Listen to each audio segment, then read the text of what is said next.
Councilmember Patton. Here. Councilmember Bragg. Here. Councilmember Spriggs. Here. Mayor Pro Tem Bilbray. Here. Mayor Dedina. Here. Great, and We're going to do the Pledge of Allegiance, but with us today to lead. I'm sorry, we're going to do the Pledge of Allegiance, but with us today to lead us in the Pledge of Allegiance is Kiwanis Student of the Month, and I want to thank the Kiwanis Club for this wonderful tribute to our students they do each month. Eliza Bedoya from Penn School, also in attendance, I think, is her teacher Sonia Araujo and Principal Bob Daly. Are they here? Yes. Great, thank you so much for coming, and thank you for producing such wonderful students. And Eliza's academic skills have significantly improved. She's always willing, it's a message from her school, willing to help out other students, whether it's with academic tasks, peaceful problem solving, or motivating students. And however, the fact that Eliza is a respectful, responsible, helpful student is not the only reason I'm nominating her for recognition. It is Eliza's intrinsic motivation to succeed despite the odds that she may encounter along the way. She demonstrates a growth mindset every day through every challenge. And she's determined to go the extra mile to reach her goals, even going so far as to taking additional responsibilities. I love the fact that she's wearing a Cornell University t-shirt, and I totally love it. Errol Dominguez, who grew up with my brother, is part of the famous Dominguez family. Grew up on 9th Street. Errol got his law degree at Cornell, so the good tradition of Ivy residents going to Cornell. We like your mindset. So Eliza, if you could come up, we'll lead the Pledge of Allegiance. That would be great.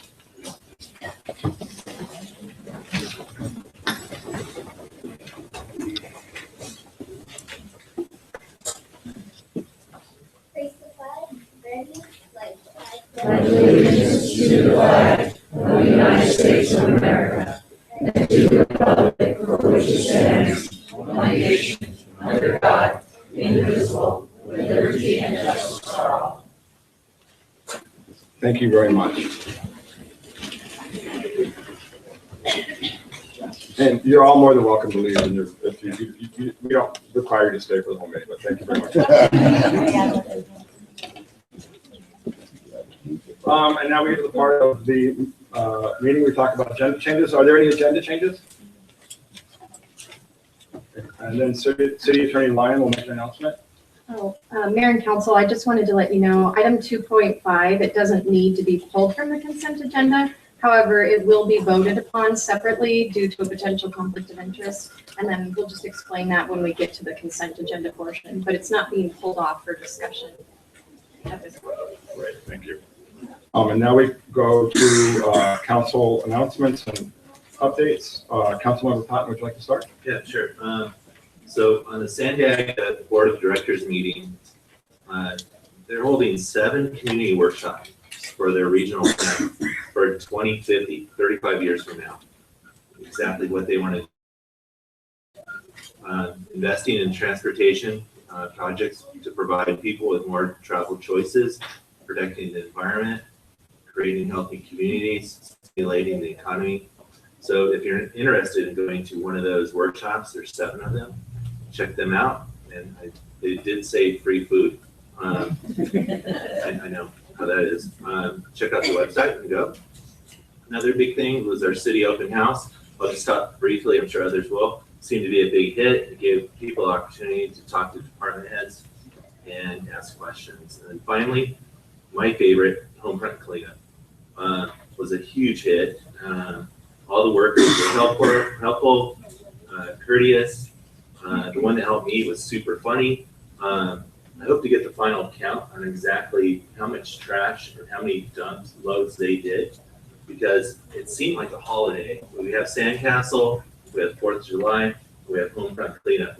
People were excited about this. So I hope EDCO continues this, and please, we could send a formal thank you to EDCO from the City Council and staff. That'd be nice. Thank you.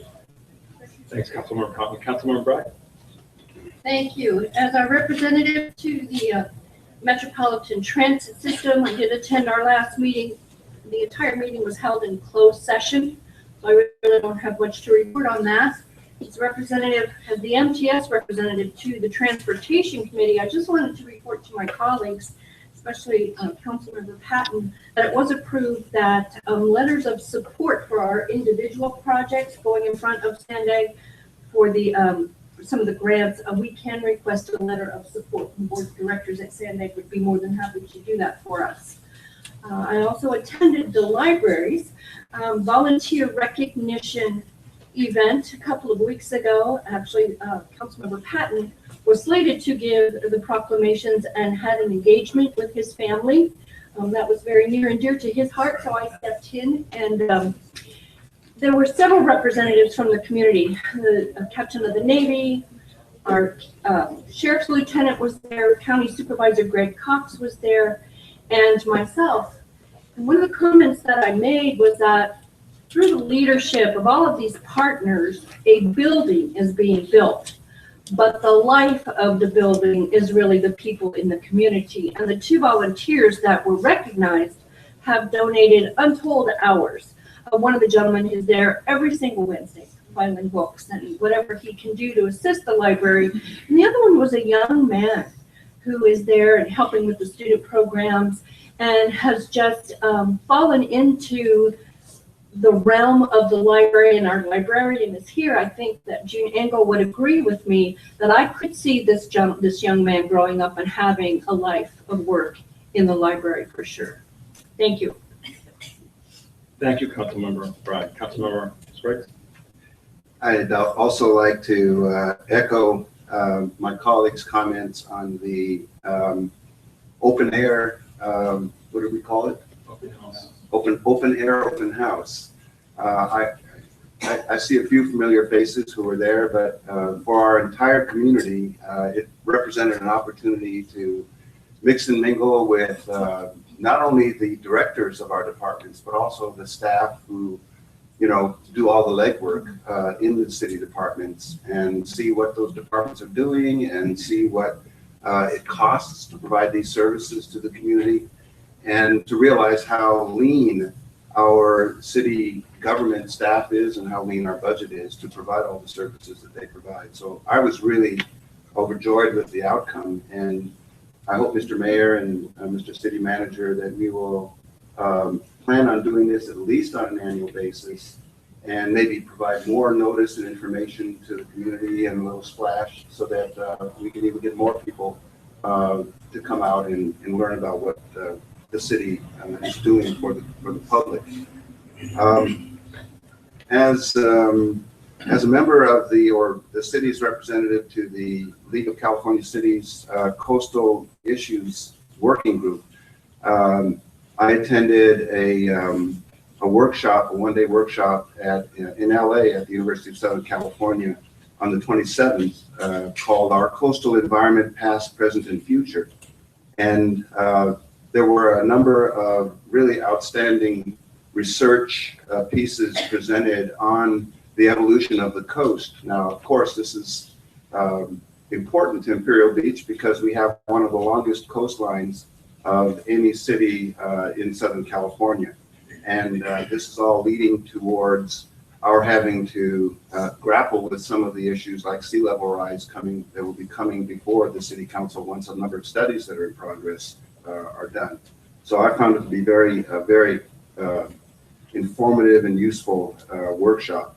And finally, as our City Council's representative to the South County Economic Development Council, I had the privilege yesterday morning of presenting a summary, an update on Imperial Beach to the entire body. It must have been about 50 people there.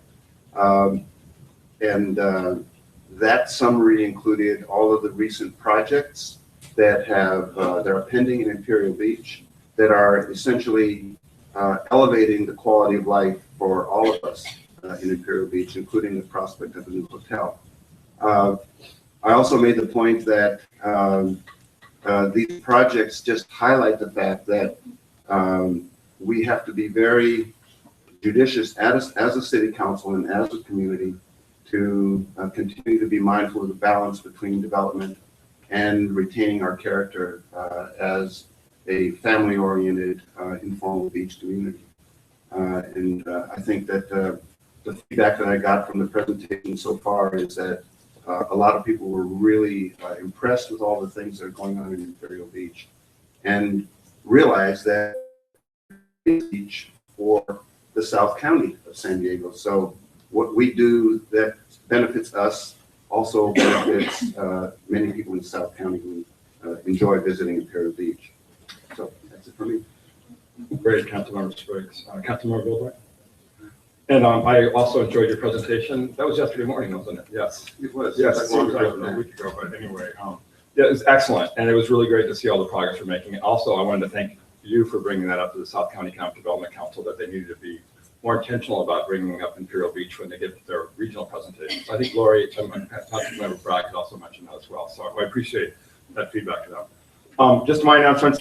I was invited to go to the San Diego Chamber of Commerce regional San Diego Chamber of Commerce delegation in Mexico City, with a delegation of about 80 folks from public agencies on both sides of the border, and then representatives from the private sector and non-governmental organizations, to really advocate for improving border crossings. And all 2 border crossings are the largest sources of air pollution in the region, and it's imperative that we work with governments on both sides of the border to get those, to make it easier to drive across, to get commercial trucks across, and then more importantly, make sure people can walk across without waiting for 5 hours. And more importantly, people were advocating for a dedicated bike lane at the San Ysidro border crossing. And that only underscored how important that is when I saw about 50 cyclists from Tijuana this morning that were entering the Bayshore Bikeway. So, and the RTP discussion from Sandag will emphasize that we'll have in theory, have a connection from the Bayshore Bikeway to Imperial Beach, through San Ysidro into the border. So it was a great trip. People are really interested in Imperial Beach. We invited everybody. We let everybody know we're the coolest beach town in the United States, way better than any beach town in Mexico. So anyway, but it was a very good trip, and Mary Salas went, Councilmember David Alvarez went, Supervisor Ron Roberts went. It was very nice to get to know everybody. And it turns out Kevin Faulkner's person that represents Mexico interests in the mayor's office grew up in Imperial Beach, in East Garcia. So proud graduate of Mar Vista High School. So that was nice. And then on Monday, I was invited to meet the mayor of Rosarito Beach and tour Rosarito Beach, a town I've been hanging out in since I was about 13. I started surfing. I think probably Councilmember and Patton probably surfed there together at some point. It was a very nice visit. Ed Vea and Andy Hall also attended. And had a chance to see that they're really interested, just like us, in promoting the arts there. They're building an arts center with state support. They're building a new tennis facility with big investment in making sure their citizens have access to sports. And they actually have a rodeo there, which I thought was really cool. So really nice. They had a very nice time with them. And they're interested in doing more to elaborate on their friendship with us in Imperial Beach. So I thought it was very nice, a very, very nice trip. And I thank Andy Hall, City Manager Andy Hall, for coming in and it was also good. It was instructive. So the city manager and I could actually see the source of the pollution that caused our beaches to be closed this week. It's very clear that it was the outfall pipe at San Antonio, which is about 6 miles south of the border. Very, very clear. That was good information to be able to tell the county and the International Boundary and Water Commission and the Regional Water Board about, and they're asking the IBWC, the regional board's asking the IBWC to get the Mexican government to do a full reporting on why that spill happened or what happened to cause basically a plume of sewage to go from 6 miles south of the border all the way to Coronado. So anyway, and that's it. City Manager Andy Hall, do you have any comments? Mayor, I do. Certainly with mixed emotions, I wanted to let the city council know what they already know, and that is that our assistant city manager has been selected as the new city manager in Solana Beach. He's also let me know that he won't be able to attend your next regular meeting. So I wanted to make sure in public that we had a chance to thank Greg for all he's done. I've not worked with anyone who's more prepared, works harder, is certainly concerned about the good things that are happening in our community, and in a lot of ways is the architect of a lot of the good things that are happening in our city. And in that he may not be in attendance at a public meeting in the future, just wanted to make sure that we had a chance to thank Greg for all he's done for us and all he's done for the community, and really appreciate all he does and the leadership he's provided to us. So thank you, Greg. Appreciate it.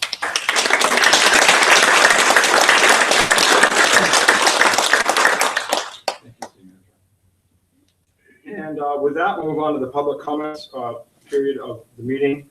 And just want to emphasize that because of the Brown Act, we welcome your comments. We appreciate your comments. We're proud that we live in the greatest democracy in the world and that we can speak to our city council. But we're not allowed to respond to the Brown Act. So if we look like we're sitting there not interested, it's because we actually legally can't respond. The city manager is taking notes, and we promise to get back to you on any substantive issues that are raised. And we'd also like at this time to ask all of you to silence your cell phones, please. So thanks. With that, I will see our first person is Ed Sorrells. And again, if you could please state your name and your address when you come up. And remember, we have 3 minutes. We're trying to make sure this meeting's moving quickly. My name is Ed Sorrells. I'm a 45-year resident here in Imperial Beach. I live up on 9th Street. I was here 3 weeks ago in front of all of you trying to light a fire. And I sent you some letters Monday morning that may have been a little pushy. But I'd like to stand here and say thank you.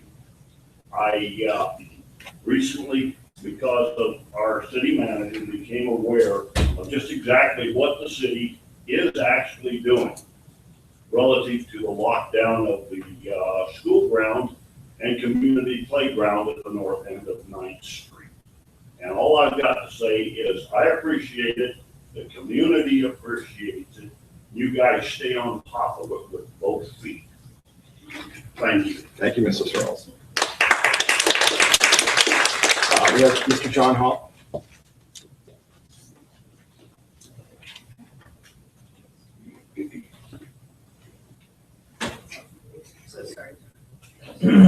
Name's John Hall, I live at 1405 which you guys know I have to walk out. Like I normally don't do, I'm going to keep it short and sweet to the point. Friday night was my first opportunity to meet them, the recipient of the 911. They had to call them. And I didn't know at that time that ID fire response. And I just wanted to come down and I wanted to thank them publicly for what they did. I did not get their names because I was just like looking out. Basically, they were there within a minute of when my daughter called. And we had 5 guys that came in, and my blood pressure was down basically about 55 over 40. I was just barely conscious. And so my veins were bad enough. So I had 2 of them, 1 on each arm. They were actually, everybody said, "We're going to make a contest to find the vein first." So you get something in me to keep me from dying. And the right hand one. But just like I said, the whole time they were getting the information as it went, everything was done, everybody was doing exactly what they needed. They were respectful of the property. You know, they didn't let the chihuahuas get to them. They did everything they needed to. And it was a good thing that they were there because, and this goes off actually to 2-3 and 2-4 you guys have got. Where I live, it's rural metro that responds. Okay, they dispatched from Imperial in 805.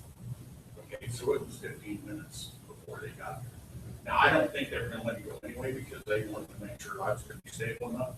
But had it been something where I needed to move quickly, I'd be being thrown off to the pier probably by right now. So that's what I said. I just wanted to thank them for it, and let you guys know that you treat those guys right. And I did check to make sure you weren't armed or not on this stuff. This is just what they're already doing. Just just like I said, having community members, is I think very important. But I also appreciate the cooperation you guys have with the city of San Diego. You be able to do this, you just can't cut down the dispatch time. And like I said, that's, in my case, it made the very good difference. Thank you, Mr. Hall. We're glad they did a great service, and we're glad you're doing better. Thank you. I think is it Frito P. Allen? I don't know if I pronounced that right. You did pretty good. Okay. Free with them or free with them. Okay. My name is Free Allen. I live right behind you here, 1168th Street. I was invited here for 61 years. My concern is with the drastic measures that we're going to have to take in order to get over this drought. Governor Brown is now asking that we don't water our yards and let them die. Take military showers, etc. In doing so, I would suggest strongly that you look at not giving out any new building permits in any high water usage, including houses, apartments, condos, and retail. And if at all possible, suspend the building on 9th and Palm until we get the drought under control. I'm sure that Imperial Beach doesn't have the money or a desalinization plant and doesn't have a place to put it. Yeah. So we've got a real problem here. And I hope we can do something about it. Thank you. Thank you, Mr. Allen. Mr. Travis?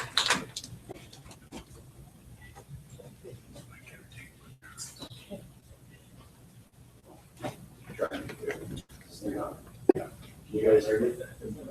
I think everybody here knows me. I'm at Kravitz. I'm the publisher of local news. And I also have a corporation, San Diego Western Railroad Partners. I've been coming to this council since 1999. I started working on this bill project in 1995.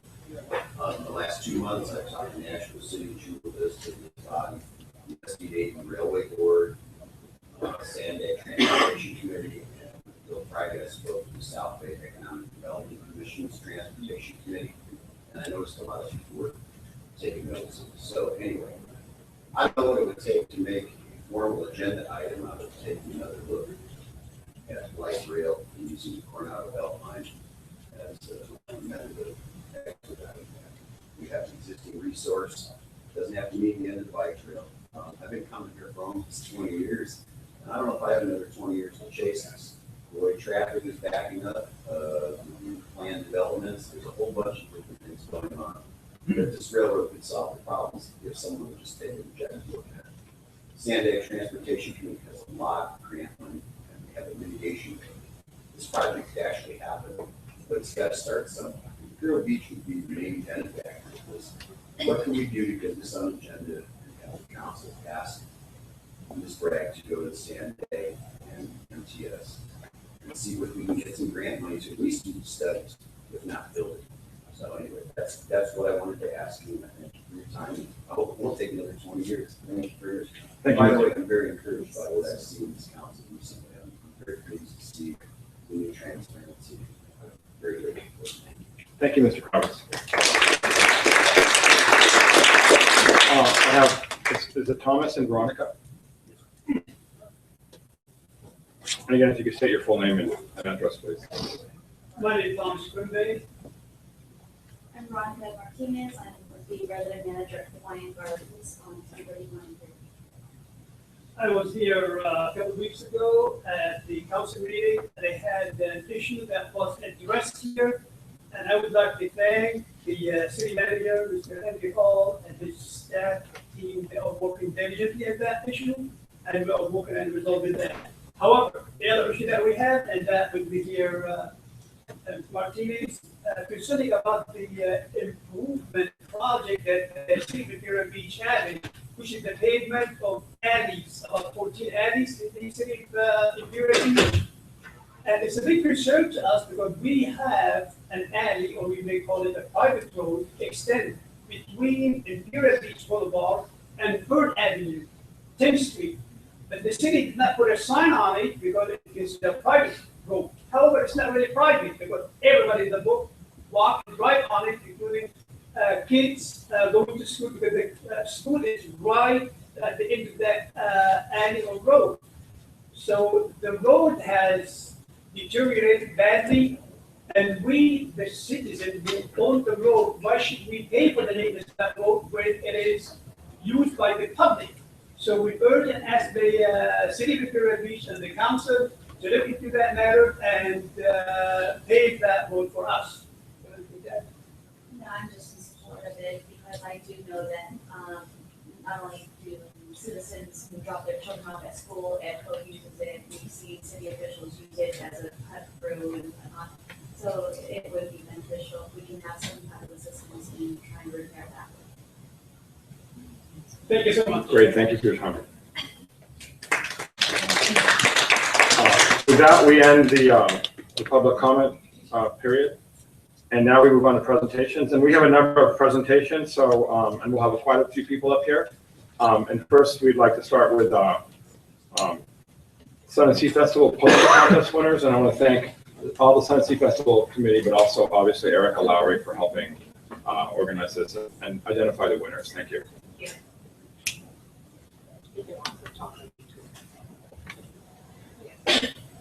Now nice, actually. Mayor, council, and residents of Imperial Beach. I have the great honor tonight of presenting you the Sun and Sea Postcard Contest winner. This is the first year that the Sun and Sea Festival has had a poster contest, and it was a great success.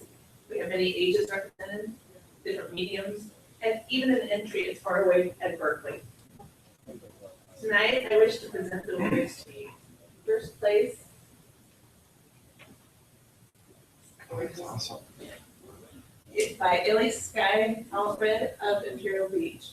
She's a teenager.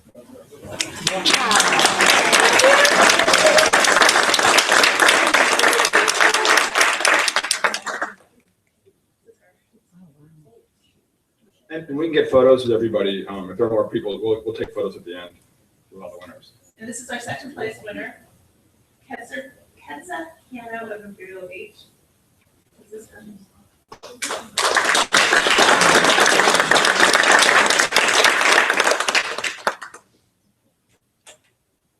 these are our other submissions.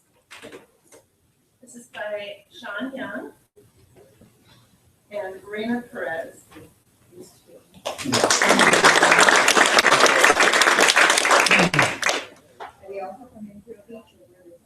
I believe so.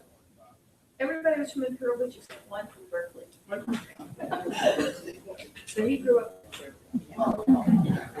Aiden Patron did. And then Madeline Christina. And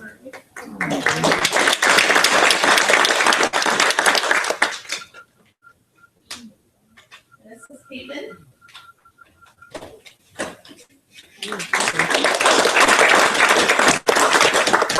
And this is by Jimmy Love. Just a digital medium.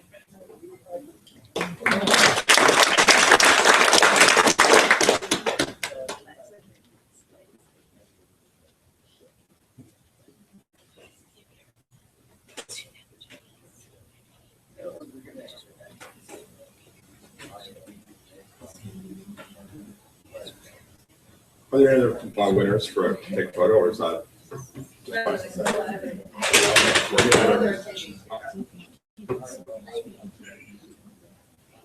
If any other council members would like to participate in a photo, we're more than welcome to. We'll also have an opportunity with the girls softball. Oh, yeah. Ms. Lowry, are those submissions going to be displayed here at City Hall? Yes, they will be. Oh, that's great.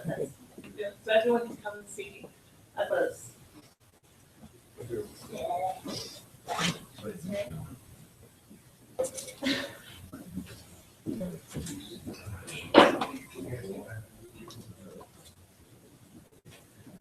Ready? 1, 2. How about holding your picture? There we go. 1. Okay, when you're ready. 1, 2.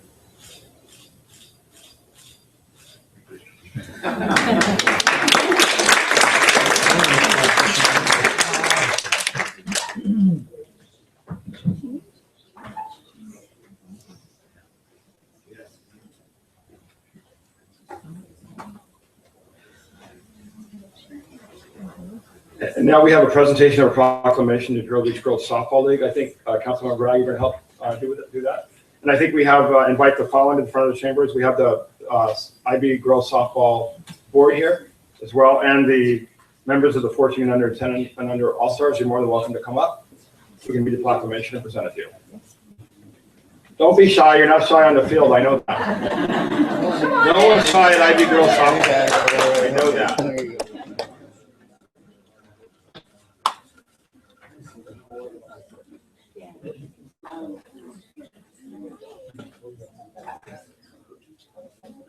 You guys mind moving back?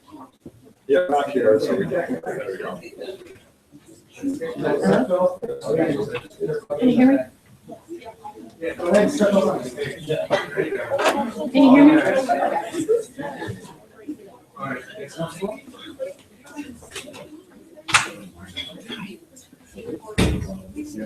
There you go. Okay, first of all, a round of applause.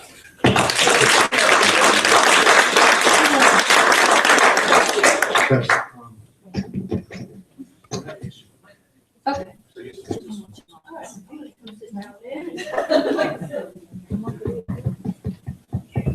Okay, I am a big believer in proclamations, and I think that when a proclamation is given and written, it should be read to the recipients. So bear with me, I'm going to read the entire thing. Proclamation, Imperial Beach Girls Softball Day, May 6, 2015. Whereas the Imperial Beach Girls Softball was chartered with the American Softball Association of America on July 1st, 2005. And whereas the Imperial Beach Girls Softball today involves over 137 girls in their sports program through parent, community volunteers, and local sponsors. And whereas the Imperial Beach Girls Softball has fostered camaraderie among its players and volunteers, and whereas many former Imperial Beach Girls softball players have demonstrated a lifelong commitment by returning as coaches, mentors, and volunteers for the betterment of the city and the community, and whereas Imperial Beach Girls Softball promotes physical well-being of the players, instills the qualities of fairness, cooperation, and discipline, and whereas the Imperial Beach Girls Softball has instilled these lifetime qualities which contribute to the development of sportsmanship, good citizenship, and community involvement, which has provided several generations of benefits to the residents of and the city of Imperial Beach. Now, therefore, be it resolved that I, Council Member Lori Bragg, along with my colleagues of the City of Imperial Beach, hereby proclaim May 6, 2015 as Imperial Beach Girls Softball Day and extend our best wishes to the Imperial Beach Girls Softball for a successful season. Thank you, and thank you all for being here.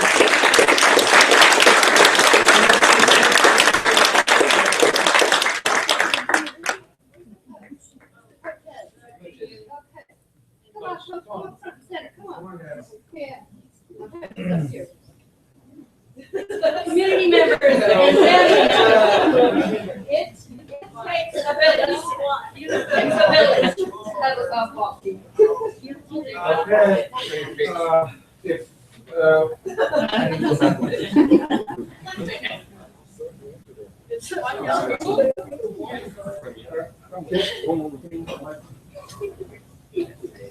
Perfect. All right, one, two, everyone look at me, here we go.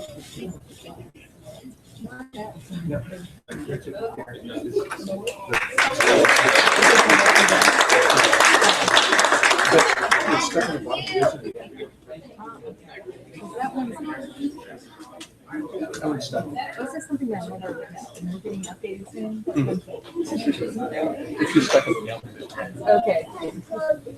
that's why there's Chris. Thanks, girls. Remember, we did invite boys.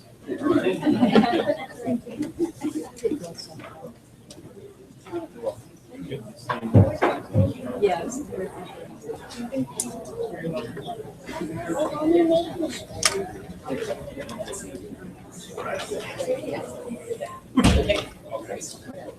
And now we're going to move on to item 1.3, proclamation and recognition of National Public Works Week, May 17th to 23rd, 2015.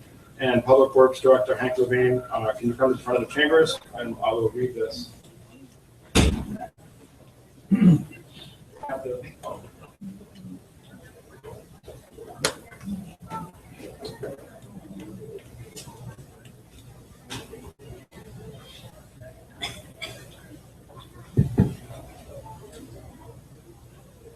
This is a proclamation for National Public Works Week. Community begins here, May 17th to 23rd, 2015. Whereas Public Works services provided our community are an integral part of our citizens' everyday lives. And whereas the supportive and understanding and informed citizenry is vital to the efficient operation of public works systems and programs such as water, sewer, streets, and highways, public buildings, and solid waste collection. And whereas the health, safety, and comfort of this community greatly depends on the facilities and services. And The quality and effectiveness of these facilities, as well as their planning, design, and construction, is vitally dependent upon the efforts and skill of public works officials.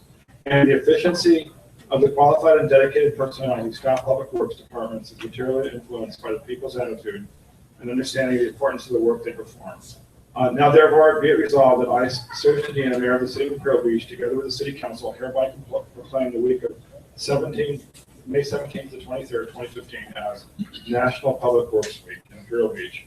Thank you very much, and I want to just emphasize, I see your staff all over the city, all the time, early in the morning, late at night, everywhere, and they're always smiling, they're always doing their job diligently. I know you take great care of our city, and there's nothing more important than our infrastructure that we maintain, so thank you very much for doing that.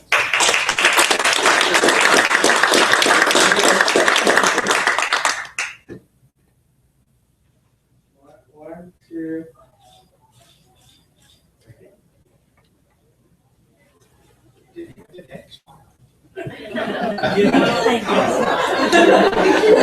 He's smiling now.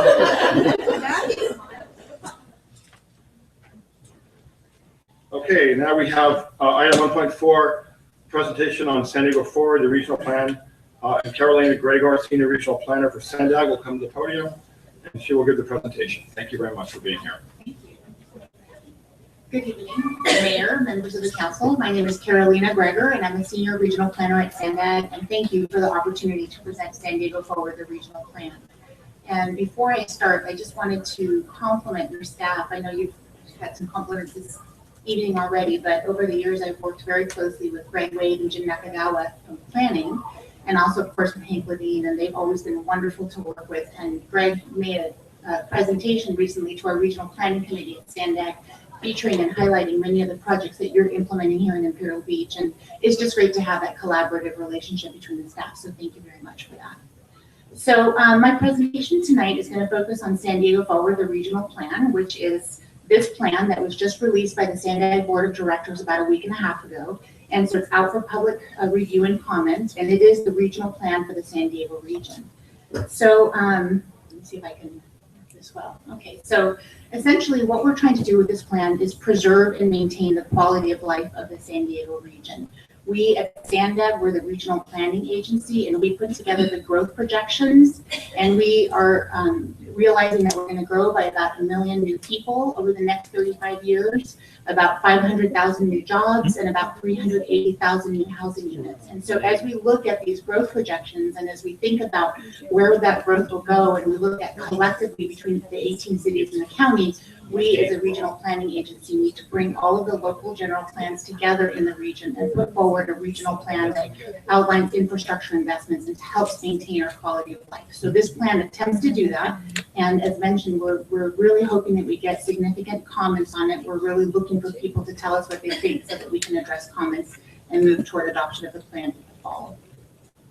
So essentially, we've been working on this plan for about 2.5 to 3 years. Early on in the process, the Sandag Board of Directors adopted the vision and the 3 goals, which are listed here on the screen. And so as you can see, the 3 major goal areas focus on healthy environment and communities, innovative mobility and planning, and of course, a vibrant economy. And all of these come together to reflect these various interrelated areas for our region.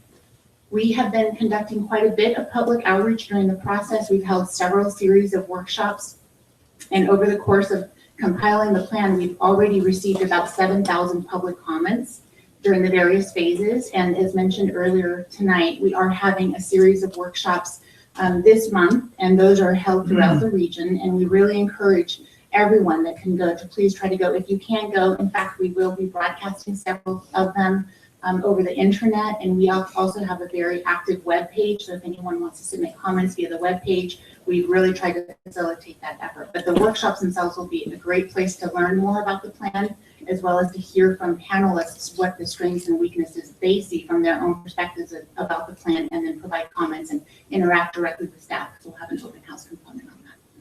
So just to give you a quick overview, I'll start with the innovative mobility and planning area. And here I just want to point out that we, in the planning process, start with the land use, existing land use patterns, and then the projections. So you can see from this map that these are existing land use projections we have in the dark maroon, if you will, or dark brown. those are the existing jobs, and in the yellowish color, those are existing housing units.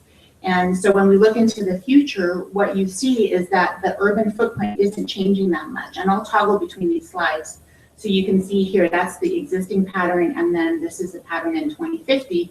And really what this means is that we're really containing our growth in our most urbanized areas. And what we have to look at SANDAG is the transportation infrastructure that goes along with that. So this is a regional transit network in place today. You can see the various lines are all in one color to basically show where the transit system is focused and concentrated, and generally the coverage. And what you see from this map is that the regional transit service is, for the most part, serving the most urbanized areas of the region. When we look at the projects that we're proposing in the regional plan, what you see there is that, again, the coverage is focused in the most urbanized areas of the region, which is the western third of the region. And I'll toggle between those again. And essentially what you see is a lot of the thickening of these lines, which means that we'll have additional services in those areas. So where we might have a 30-minute frequency service, transit service, for example, that might bump up to 15 minutes and then 10 minutes, for example. It also includes a number of new services, 5 new trolley lines, over 100 miles of new trolley. Probably the most significant one for you here in relation to your area in the region is the new trolley line in South Bay that would parallel, if you will, the existing trolley line from San Ysidro up to the Old Town area that will be extended, of course, up to the UCSD area. There's going to be a new trolley line proposed in the plan that would be between that line and between the 805, so it would be kind of in the middle, and it would serve, generally speaking, going through Chula Vista, National City, then up to Coney Mesa, and then leading up to University City and Sereno Valley areas. So some great new services. We do look at origin and destination patterns. We do a lot of analysis, and this trolley line is the one that performed the highest and has the greatest amount of projected ridership on it. So certainly a very well-traveled, highly traveled corridor. Some other projects I just want to highlight real quick are an extensive network of rapid services. This is a really important part of the plan. We have a very extensive network of local bus services, and we'd like to complement that with a new network of rapid services, and that means that those are bus services that have fewer bus stops and they go longer distances, so you can take those trips and make them a bit quicker. So that's a big part of it. We have a couple of new streetcars in several areas, and we're also proposing to double track main portions of the coaster as well as the spring tour up in North County. So projects all around the region, and you can see these again serving the projected population and employment growth.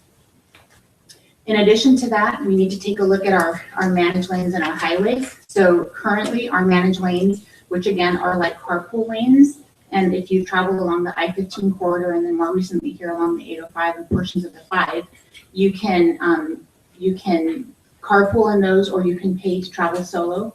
So the idea here is that gives us more choices because those lanes are managed through pricing, and so the congestion is kept to a lesser degree so that you can make a faster trip on those.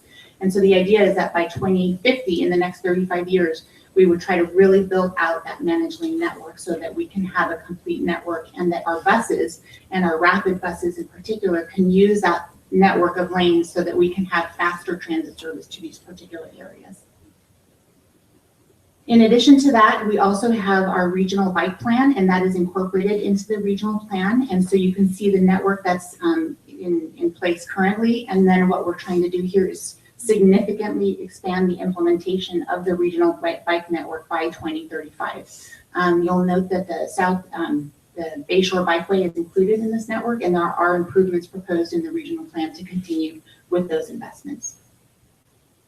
In addition, we all recognize that technology is changing so incredibly quickly. And if we think about our cell phones, our smartphones, many of us didn't have smartphones, 5-10 years ago, and it's really, technology is changing the way that we travel. We now are able to look at when the next bus is coming on our phones, or maybe reserve that bike share through our phones, or take a, order the Lyft car service. And so the idea in the plan is that technology is evolving so quickly, and we need to be poised to take advantage of that and make sure that in conjunction with the choices that are being provided through these new private sector choices, that we are complementing that and facilitating that through the public investments at the regional level from the public standpoint. A key part of this is to encourage mobility hubs, and the idea here is that are there places in the region where we can take a look at many of these services combined, and where we can help to affect that last mile, first mile issue. Many times people won't take transit because it's really hard to get to their destination from where they are, but if we can create mobility hubs or mini mobility hubs in certain areas in the region, perhaps that could help. So we do have a program in the draft plan that talks about identifying a couple of pilot areas and then looking at how we might be able to implement those over the long term. So now I'd like to switch over to the healthy environment and communities goal area. And one of the great things about the San Diego region is the open spaces that we have. And we're so proud of the open space in our region. And we have some incredible planning programs in place. And that's reflected between the last series of forecasts and then this forecast. So every couple of years, SANDAG prepares forecasts. And as part of that forecast, we look at the land uses in the region. And back in the 1990s, we were projecting that about a third of the area would be preserved as open space. But now in our most recent forecast, we're looking at over half of the region's land being preserved as open space. This is truly significant. This is a big accomplishment for us, and this carries a lot of weight. We have a lot of other agencies that continually look to SANDAG and talk about how incredible our habitat conservation planning efforts are, and they're truly paying off, and we can see this in terms of our environmental mitigation program efforts and the local habitat planning efforts, and that's being reflected in the growth forecast.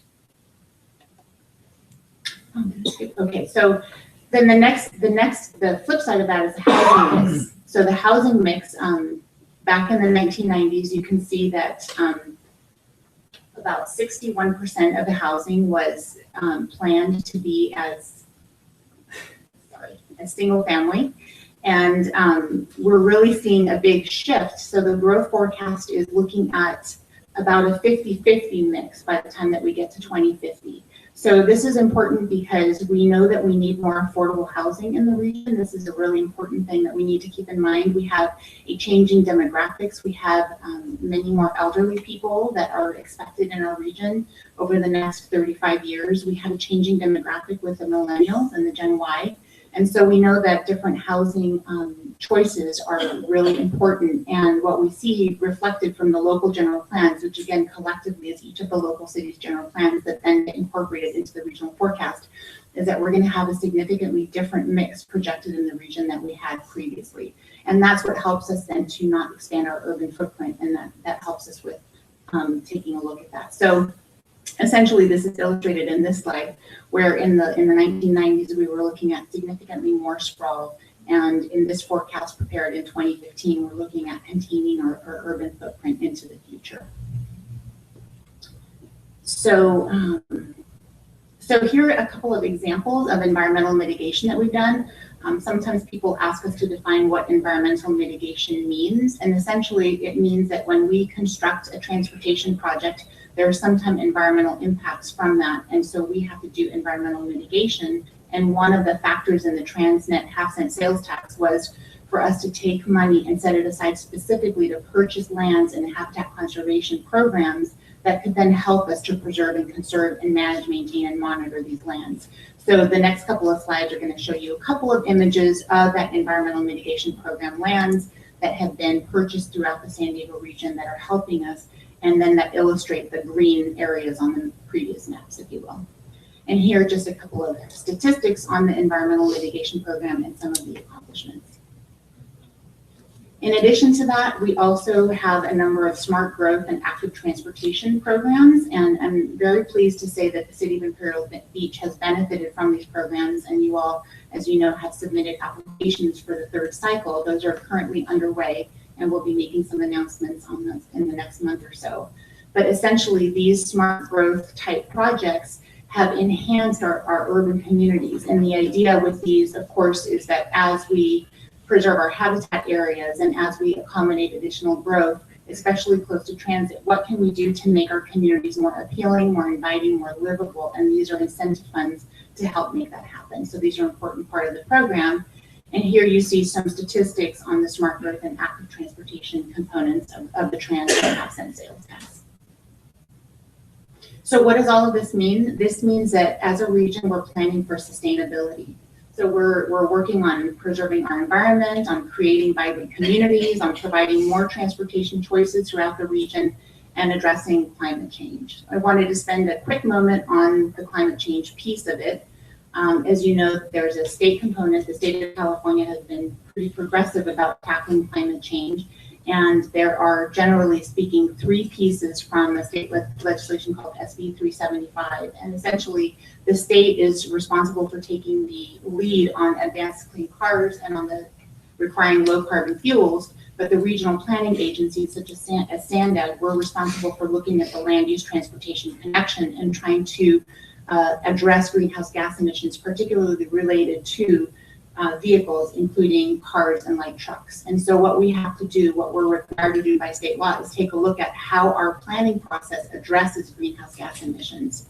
So what this slide shows here are the targets, the greenhouse gas emission reduction targets that were assigned to us by the California Air Resources Board as part of Senate Bill 375. So what we show here is that we are required by 2020 to reduce our greenhouse gas emissions from cars and light trucks by 7% by 2020 and by 13% by 2035, which are shown in the blue line. And then we did an analysis looking at all of the transportation projects proposed in the plan, as well as all of the cumulative land uses from each of the local jurisdictions, as well as various assumptions in the plan. And what the modeling results show is that we actually meet and exceed our targets. And you can see those that by 2020, we're expecting an 18% reduction, by 2035, a 24% reduction, and by 2050, although we don't have a target, we're not required by state law, and the CARB, the California Air Resources Board, does not assign a target out to 2050. Our plan goes out to 2050, so our models show that by then we'll be reaching approximately 30% greenhouse gas emission reductions. So moving on to the last goal area of vibrant economy. This slide essentially shows that it's really important for us to make a connection between our local businesses and our suppliers, partners, workers, and customers. And so there are various ways, various networks by which we can make those connections, and the plan reinforces those. We did do an economic benefit analysis as part of the analysis for the regional plan, and essentially what that showed is that for every dollar invested, we get about $2 of economic benefit. So when we think about those transportation investments, what does that get us as a region? How does that affect the region?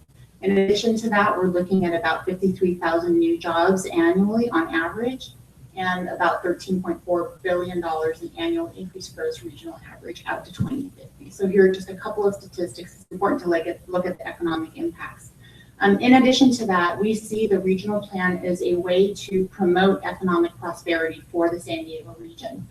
Essentially, the transportation projects, the habitat conservation projects, the smart growth investments, active transportation investments, all of these cumulatively help to support our high-tech and research companies in the region, increase access to jobs and education. This is really important for us, especially with connecting low-income residents to employment and education. This is a key factor. We do look at social equity issues and do environmental justice analysis as part of the plan, and making sure that we look at how we're able to support access to jobs, particularly in low-income and minority population areas. Of course, connecting San Diego to the world. We live on the international border. If any jurisdiction knows that well, it's you here. You experience that on a day-to-day basis. And so the plan is broad and looks at that binational and international connection. And of course, supporting the military presence, which of course you all have military facilities as well here in the region. We often get asked, where does the money come from? And so this slide talks to that a little bit. You'll see that in the blue in the pie chart on the left, the blue essentially represents local funding. So that is about half of the funding for the transportation projects and the projects in the plan come from the San Diego region, locally generated. And then the other third or so comes from the state and about 20% from the federal government. In addition to that, one of the things that we have to do at SANDAG when we put the plan together is we have to have a revenue constrained plan, which means that we have to make sure that we make reasonable funding assumptions, and then we have to match up the projects to when the money becomes available. So essentially the pie chart on the right shows the phased revenues, and as you can see there, the yellowish sliver is the smallest one, and that indicates that that's the amount of funding that would be available in the first couple of years of the plan. And as time goes by, more of the money becomes available population base grows, we get more of the tax revenues, and so we get more money later. But again, we have the problems that some of these projects are highly intensive capital projects, and we have to have the money available at the time that we look at implementation. So this is a $204 billion plan in year of expenditure, and we can't phase the projects before the money is available. So there's a lot of balancing that has to happen, and there are various colors of money associated with the monies coming in. But where is the money going? We often get asked this question, and as you can see here, about half of the money is going towards transit projects. So on the right-hand side, you have the part of the pie that's in blue and in green, and those are showing the money going towards transit, both transit capital and transit operations and maintenance. And then the remainder of the funds go to the various other categories. You'll note that the high-speed rail is shown in that transit component. If that were to happen, that does get included in the plan. We reflect it, and we reflect the preferred alternative that has been studied at the statewide level. The funding that comes as part of that is funding that would come directly from the state, so it's not taking away from any other transit projects in the plan.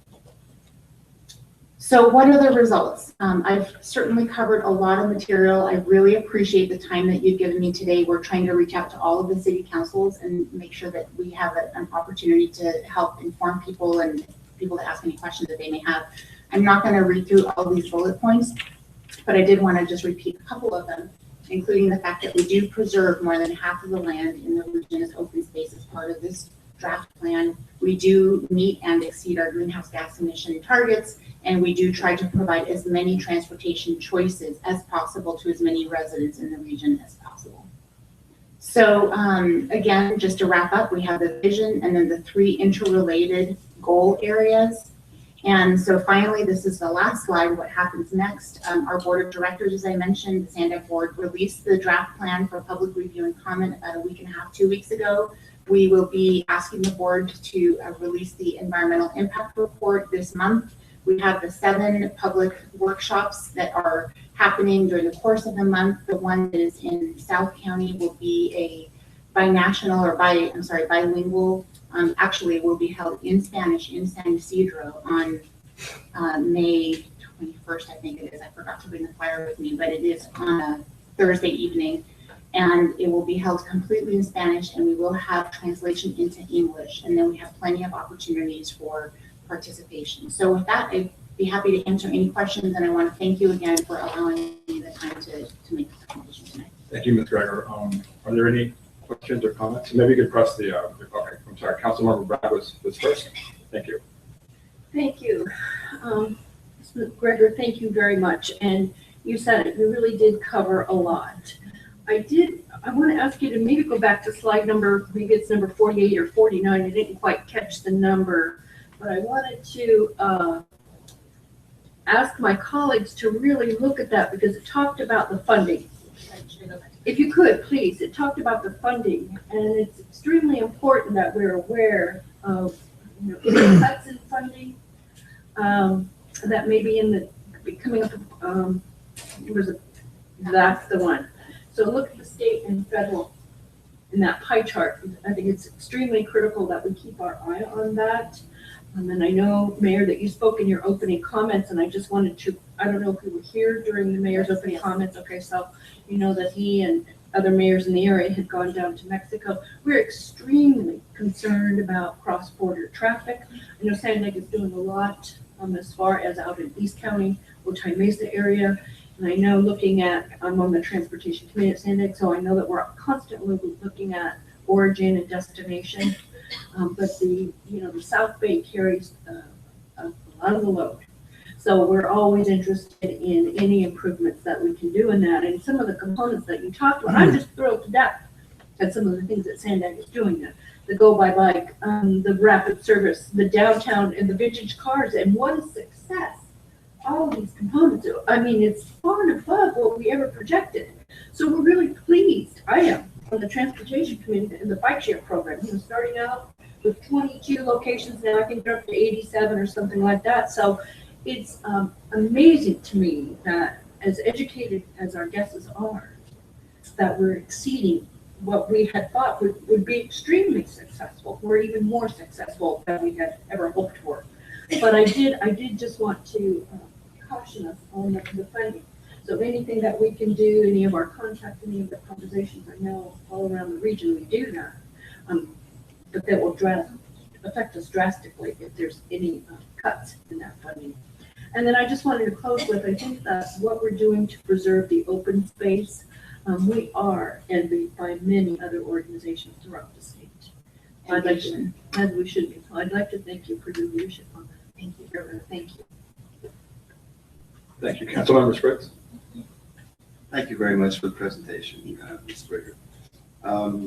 I had about 3 questions, and some of these are probably questions that my colleagues might be able to answer as well, who are more involved with the transportation side of things than I have been.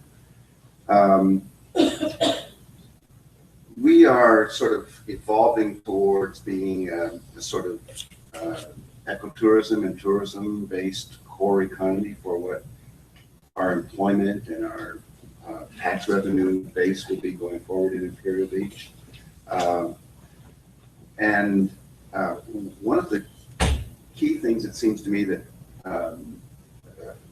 for both employment or employees getting to jobs here and for visitors, and especially around special events, of which we are hoping to have more and more as we go forward, that'll be coastal oriented, is, to me, we don't really have an express line or express bus that runs from the trolley station on Palm Avenue.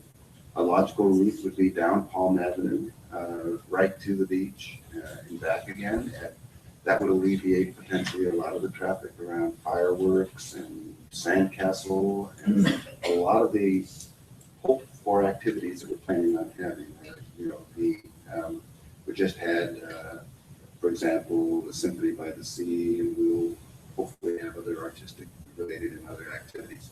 So, I know various colleagues are working on the plan, but I just wanted to, throw that out as something that needs some consideration. Again, because of the evolution of Imperial Beach as a destination. Not the way it was 10 years ago. I can see why it may not have been in the plans up until now, but going forward. So I don't know if you have any comment on that before I ask you. I can comment on that actually. There is not currently in the plan a line that connects from the trolley station coming westward. There is an expansion or extension of a rapid that would go from the Irish trolley station along the 905 eastward. So this is a kind of input that we think is important. And so this is the kind of input that we're looking for as we finalize the plan. And I think you're right, things change. And that's why we update the plan every 4 years. And the list of projects that is included in this plan compared to the list of projects that was included in the plan from 4 years ago is similar but different. And so you're right, we always are looking at what's changing, what needs to be served. And then it does go through a competitive process where we actually do rankings based on criteria for each of the projects. But if the project isn't tested, then it doesn't even get in there. And then we do have 2 sets of projects. There's one set that's the revenue constrained projects, which are the ones that are proposed for funding. And then there's the unconstrained, the revenue unconstrained projects. And sometimes between the plans, some of the unconstrained projects, for some reason, maybe there's more intense land use or something has happened, conditions have changed, that they make it into the revenue constrained. So if you have particular ideas, it sounds like you're looking at something along Palm Avenue that would get directly to the beach, then we'd want to put that in the mix so that we can go testing it over time and then see how it ranks in comparison to other projects. Thank you. The next question had to do with more of the larger macro issue. You mentioned the high-speed rail, and a lot of Californians are puzzled by the high-speed rail, where it's going and how it's being phased, and the first leg being from Fresno to Stockton or something like that. Whereas the major cities in California are San Diego, Los Angeles, and the Bay Area. That's where the air traffic is, that's where the road traffic is, except maybe for the trucks that are going up and down the 99 and the 5 and hauling freight. So I may be wrong, but it seems to me that any of us who've traveled between here and Los Angeles over the last 5, 10, 15, 20, 30 years have seen a megapolis developing, really. And traffic that is bad almost any day of the week now. It used to just be weekends. And what I'm wondering, again, things change. These are two major cities, the two largest cities in the state of California, 120 miles apart. I'm just baffled as to why that isn't the first leg of the high-speed rail line, right there, for those reasons. Is there some, and I'm not putting you on the spot, but I know you have a better answer than what I've been getting from other people. Well, all I can tell you is that that concern has been expressed. I think there are many that have a very similar sentiment, but unfortunately, the very last leg is from LA to San Diego. We're Of course. very last leg. That's Maybe it's because we're the furthest ones from Sacramento. I don't know. But I think that there's a lot to be said for that. And as you know, it's a very political issue, and I think we'll have to see how it unfolds. But there has been a lot of discussion about why is Central Valley the first area to get this, and I can't really say much more about that other than I think there's a lot to do. Okay. Finally, and maybe our city manager might have an answer to this, but you mentioned there are going to be some workshops where we'll have an opportunity to make further comments on the plan, etc. You mentioned the one in San Ysidro being all in Spanish. My Spanish isn't okay, but it's not great. The mayor can go to that when he's fluent. Are there any in the South Bay or nearby that are going to be in English? And Yes. That's probably an obvious answer to that question. Well, yes, and thank you. The next closest one would be the one in Mid-City in Southeast San Diego, which is on May 27th.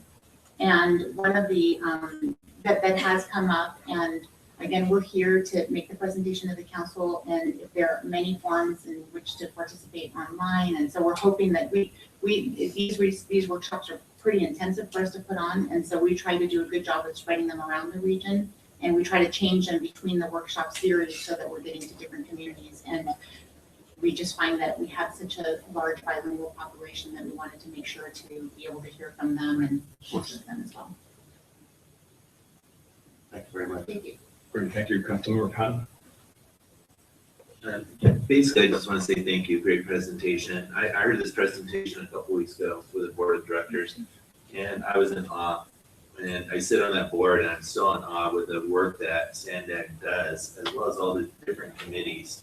And it's no easy thing to spend $203 billion. That's a lot of zeros. You put zeros. They don't write zeros there. They put 203 billion, as you can see from the slide. And it has to be done smart, in a smart way, and slowly, methodically, with a lot of public input. And I think you're doing the right thing. And thank you for coming and sharing with the citizens of Imperial Beach. Thank you. I want to thank you. I saw the presentation yesterday as well at the South County Economic Development Council. I think the issue of social equity is something that's being addressed. I know that a lot of us in South County are very concerned about the historic underinvestment by SANDAG and other institutions in transportation infrastructure in South County, exception of the trolley, of course, which is historic in San Diego. But I'm very pleased to see the proposed investment along the 805. I know, again, for us, the issue of having a bicycle connection to the border is critical, as well as also I want to thank SANDAG. I'm on the Borders Committee, so I see firsthand how your executive director, Gary Gallegos, and Hector Venegas as well, really work in Mexico on both sides of the border as well to get work with all these different agencies to make sure that both sides connect. And actually, literally, one of the things I learned in Mexico City was that there were plans for OTAI that actually missed each other. And so, like, literally, they had to ask to make sure the plans fit. Things that simple. So thank you for this presentation. I thought it was excellent. And thank you for all the work to make sure that South County really gets adequate and equitable investment. Okay, thank you so much. I don't normally get applause, so thank you. Now we move on to the consent calendar portion of the evening, 2.1 and 2.5. Please note a revision to the March 18th, 2015 minutes were submitted as last minute agenda information. And now I would like to entertain a motion to approve consent calendar item numbers 2.1 through 2.4. Please vote. Oh, I'm sorry. Thank you.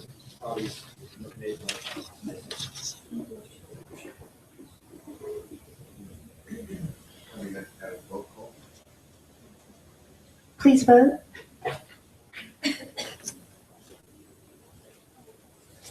Motion carried unanimously.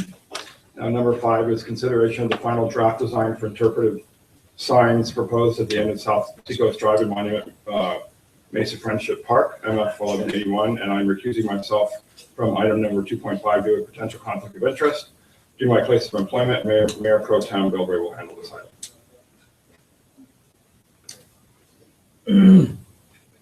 I'd like to entertain a motion to adopt consent item 2.5.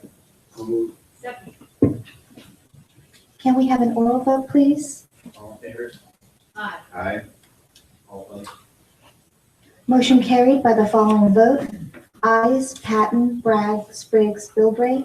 Dedina disqualified due to a potential conflict of interest. Great. Now we move on to report section of the evening, 5.1 to 5.3. The first is 5.1, discussion regarding the creation of Imperial Beach Planning Commission, Board of Appeals, or Board of Adjustment, and then City Manager Hall will report on there.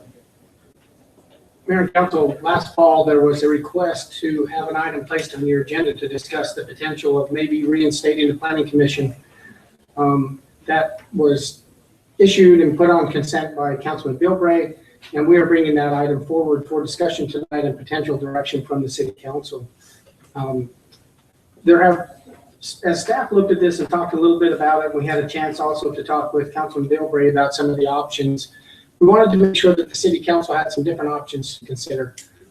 One of them, of course, would be the reinstatement of the Planning Commission. There was a Planning Commission in Imperial Beach in the past. That Planning Commission was disbanded, probably for a lot of reasons, but part of that is that we're a small community. Most of our parcels are built out, and it was believed that the City Council could play the role of both the Planning Commission and the City Council, making the development process more efficient, as well as making sure that the City Council was very involved in the few parcels that are left in the community. There was also the concern raised that if there was a situation where the City Council, acting in their capacity as the Planning Commission, ever made a decision that someone wanted to appeal, and they were appealing the decision of the Planning Commission, they would be making that appeal to the same body, being the City Council. And so there was some discussion about whether or not that could create an uncomfortable situation. And so one of the options that we had proposed is the potential formation of a Board of Appeals, to do nothing more than to hear appeals of the decisions of the City Council when they are acting in their capacity as the Planning Commission. Another option that is out there, and then we could certainly discuss some of the merits of all of them, would be the formation of a Board of Adjustment, which is somewhere probably between the functions of a Planning Commission and a Board of Appeals.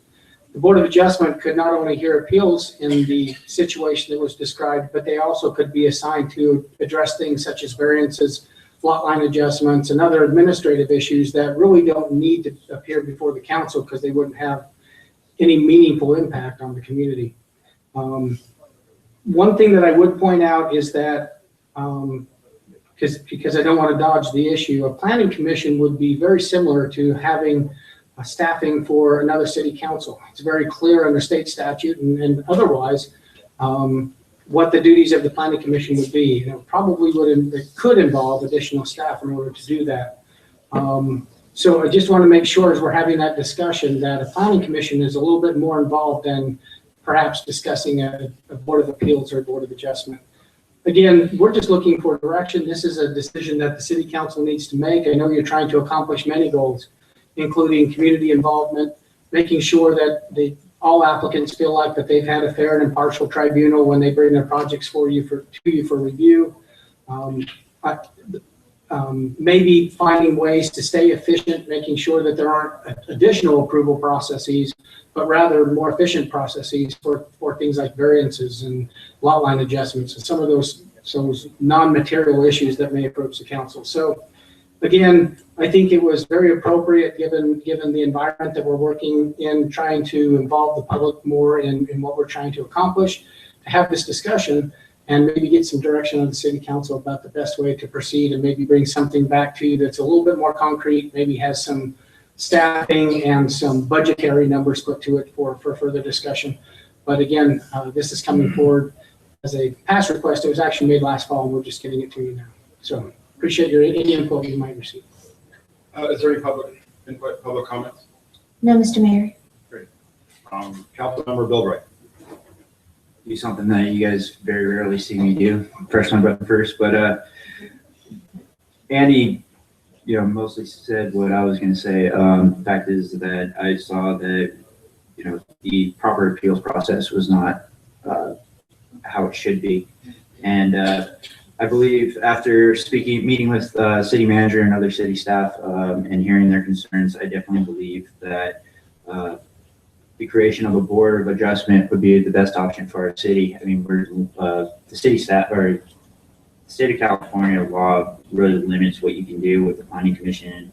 With the board of adjustments, we can actually increase what we give them. So with that, in order to try and keep the discussion focused a little bit more, I'm going to go ahead and move that we direct city staff to create a board of adjustment, a 3-member board of adjustment with two alternates, and come back with us with a hard copy so that we can get this formed. But we can open up the discussion. I just wanted to try to make the motion in order to keep it focused. Thank you. I would second that motion and open it up for discussion if necessary. This is something that colleagues we had, I'm sure, as you were campaigning and been on the council for a number of years, that we have heard about and talked about. One of the things that we have to be careful with is our staff time. And we are a lean organization, as Mr. Spriggs spoke about, and there'll be comments about our open air, open house. When we had a planning commission, it was very intense. It took a lot of our staff time. And I'm not in favor of going back to that. Quite honestly, there were times when we had to almost create things for our planning commission to do if there was not a project for them to approve. Not to say that their time was wasted, but I think our staff time could have been used in a more wiser fashion. So I too would support the option number 3, the creation of a board of adjustment. That way it gives our community an opportunity, if there's an issue and they want to appeal it, want to discuss it further, that they have another body that they can go to. So I again would support option number 3. Thank you. Councilmember Spriggs. I had a couple questions to try to get some information before we go too much further with discussion. And then I had some comments. But so my first question is, we talked about staffing, and both the city manager and Councilmember Bragg mentioned, the extensive staffing requirements for a planning commission. What would be the staffing requirements for a board of adjustment? This factual question I'd like to explore a little bit before I make any further comments. Yeah, I think that's a good question. A lot of that would depend on what duties you assign to the Board of Adjustment. If you kept the duties relatively light to hear appeals, perhaps variances, lot line adjustments, some of those kinds of things, there would probably be minimal staff impact. If you assign to them, like some cities do, conditional use permits or other ministerial actions, that staff intensity would increase by how much, if you will, how many times we've got to prepare things twice. How many things would first go to the Board of Adjustment, whether or not you make them a recommendation body, whether they can make final decisions. If they just make recommendations and then we come to the council, we're kind of doing it twice, and it's twice the staff intensity. If you are willing to delegate to them some of the more ministerial actions, let them take final action, it may actually reduce the workload. But again, a lot of it would depend on just exactly what issues you are willing to assigned to the Board of Adjustment. So as I understand it, the rationale is more an appeal process, having an appeal process. I don't get the sense that we're overworked from lot adjustment and other kinds of issues, and we don't need. We're not a big city that has those things coming forward all the time where we need to delegate those responsibilities.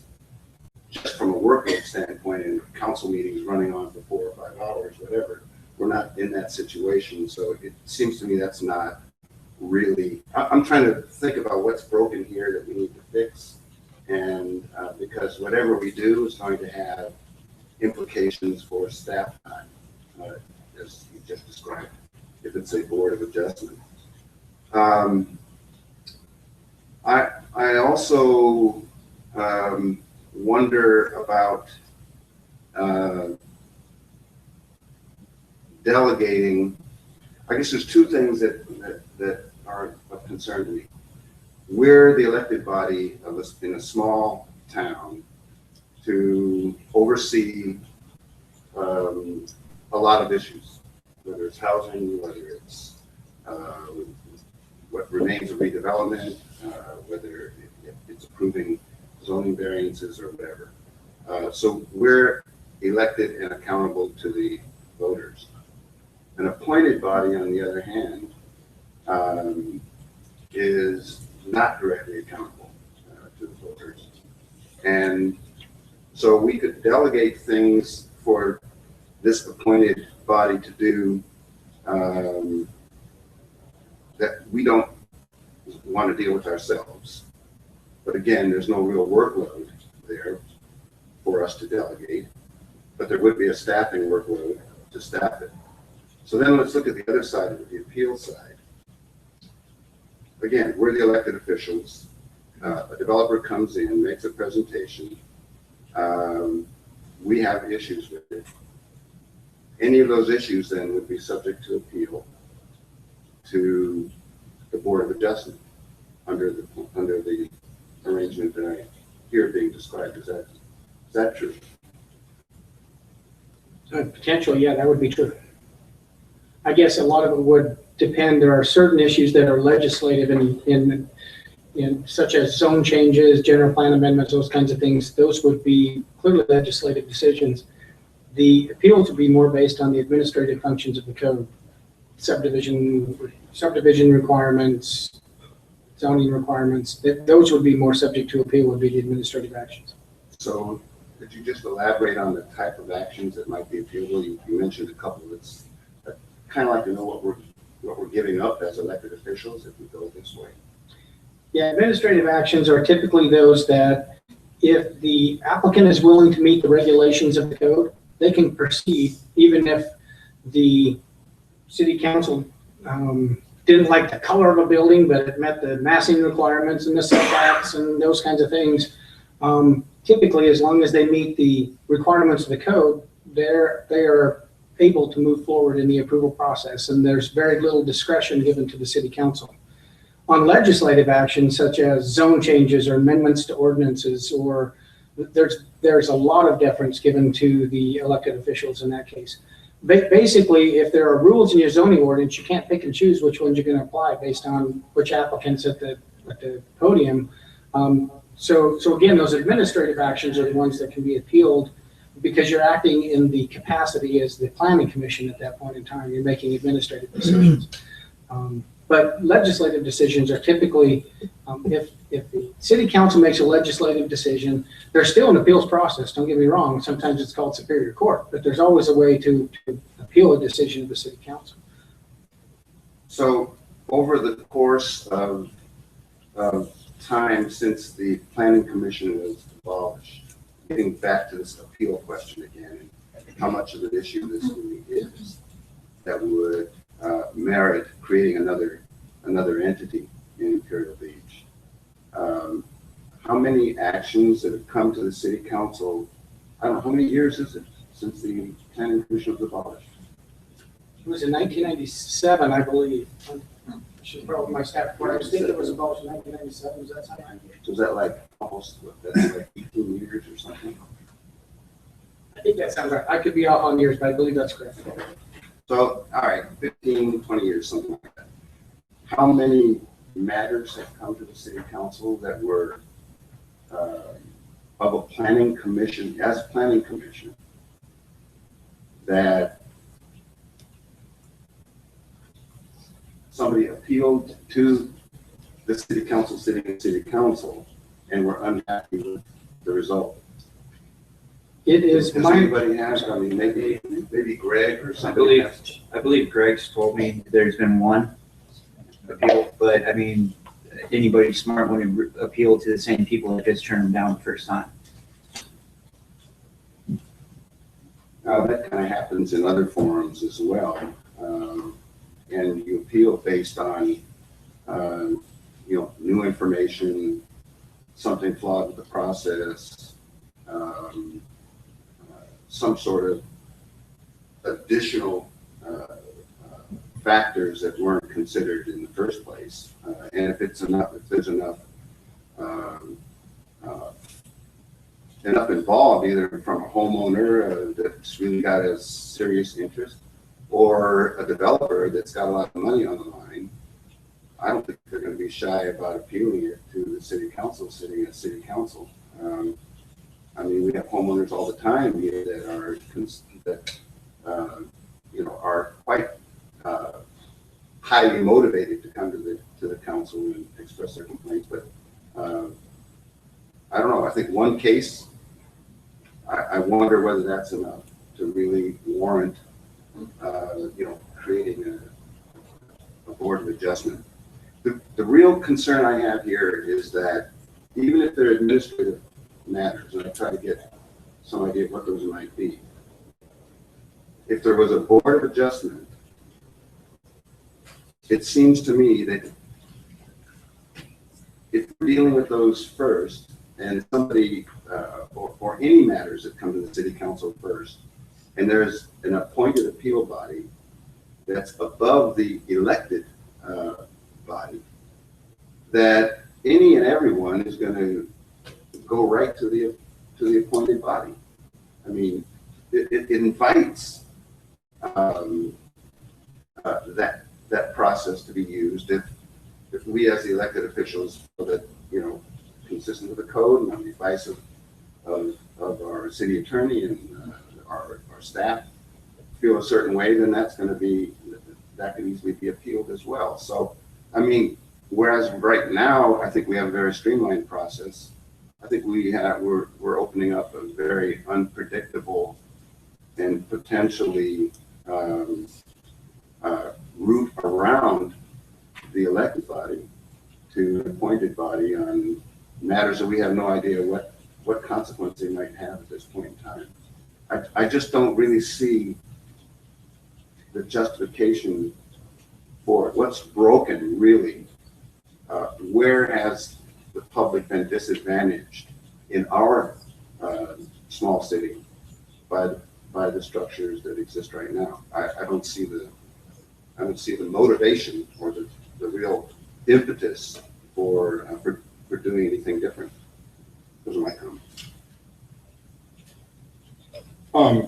Thank you. And I guess I'm always concerned when we limit discussion to alternatives to just one. I still feel like we're answering a question having an answer to a question we don't have, for a question we actually don't have. And so the question becomes, for me, what's the most effective way of involving the community and sort of really, working to define the vision and implementing a vision for improving the quality of life in Imperial Beach and working with city staff to do so.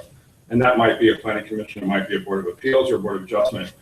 But I'm also concerned when we rush to make decisions on policy without really having sort of good staff reports and staff information that's really qualitative or even quantitatively based. So I would have loved to see more data on some of the issues you raised, Councilmember Spriggs, but additionally, I'd love to see the experiences of other cities. I'd love to know what other cities, their experiences have been on a board of adjustment or board of appeals. A lot of cities that are larger than us have planning commissions, but And more importantly, and given the opportunity to notify the public, maybe have a public workshop on this issue, it's important enough that we really give time to the community to come to actually give their input and notify them, as well as the business community, the developer community, the real estate community, apartment building owners, and homeowners to let them to get their feedback on what they feel, what they feel might be the best course of action, and so that we could also listen to that. But I'm concerned that we didn't really, the way this was placed on the agenda was more like we're giving a discussion rather than making specific decisions on what we're doing. So anyway, that's my concern. I don't have enough information to really decide what my choice would be, if any.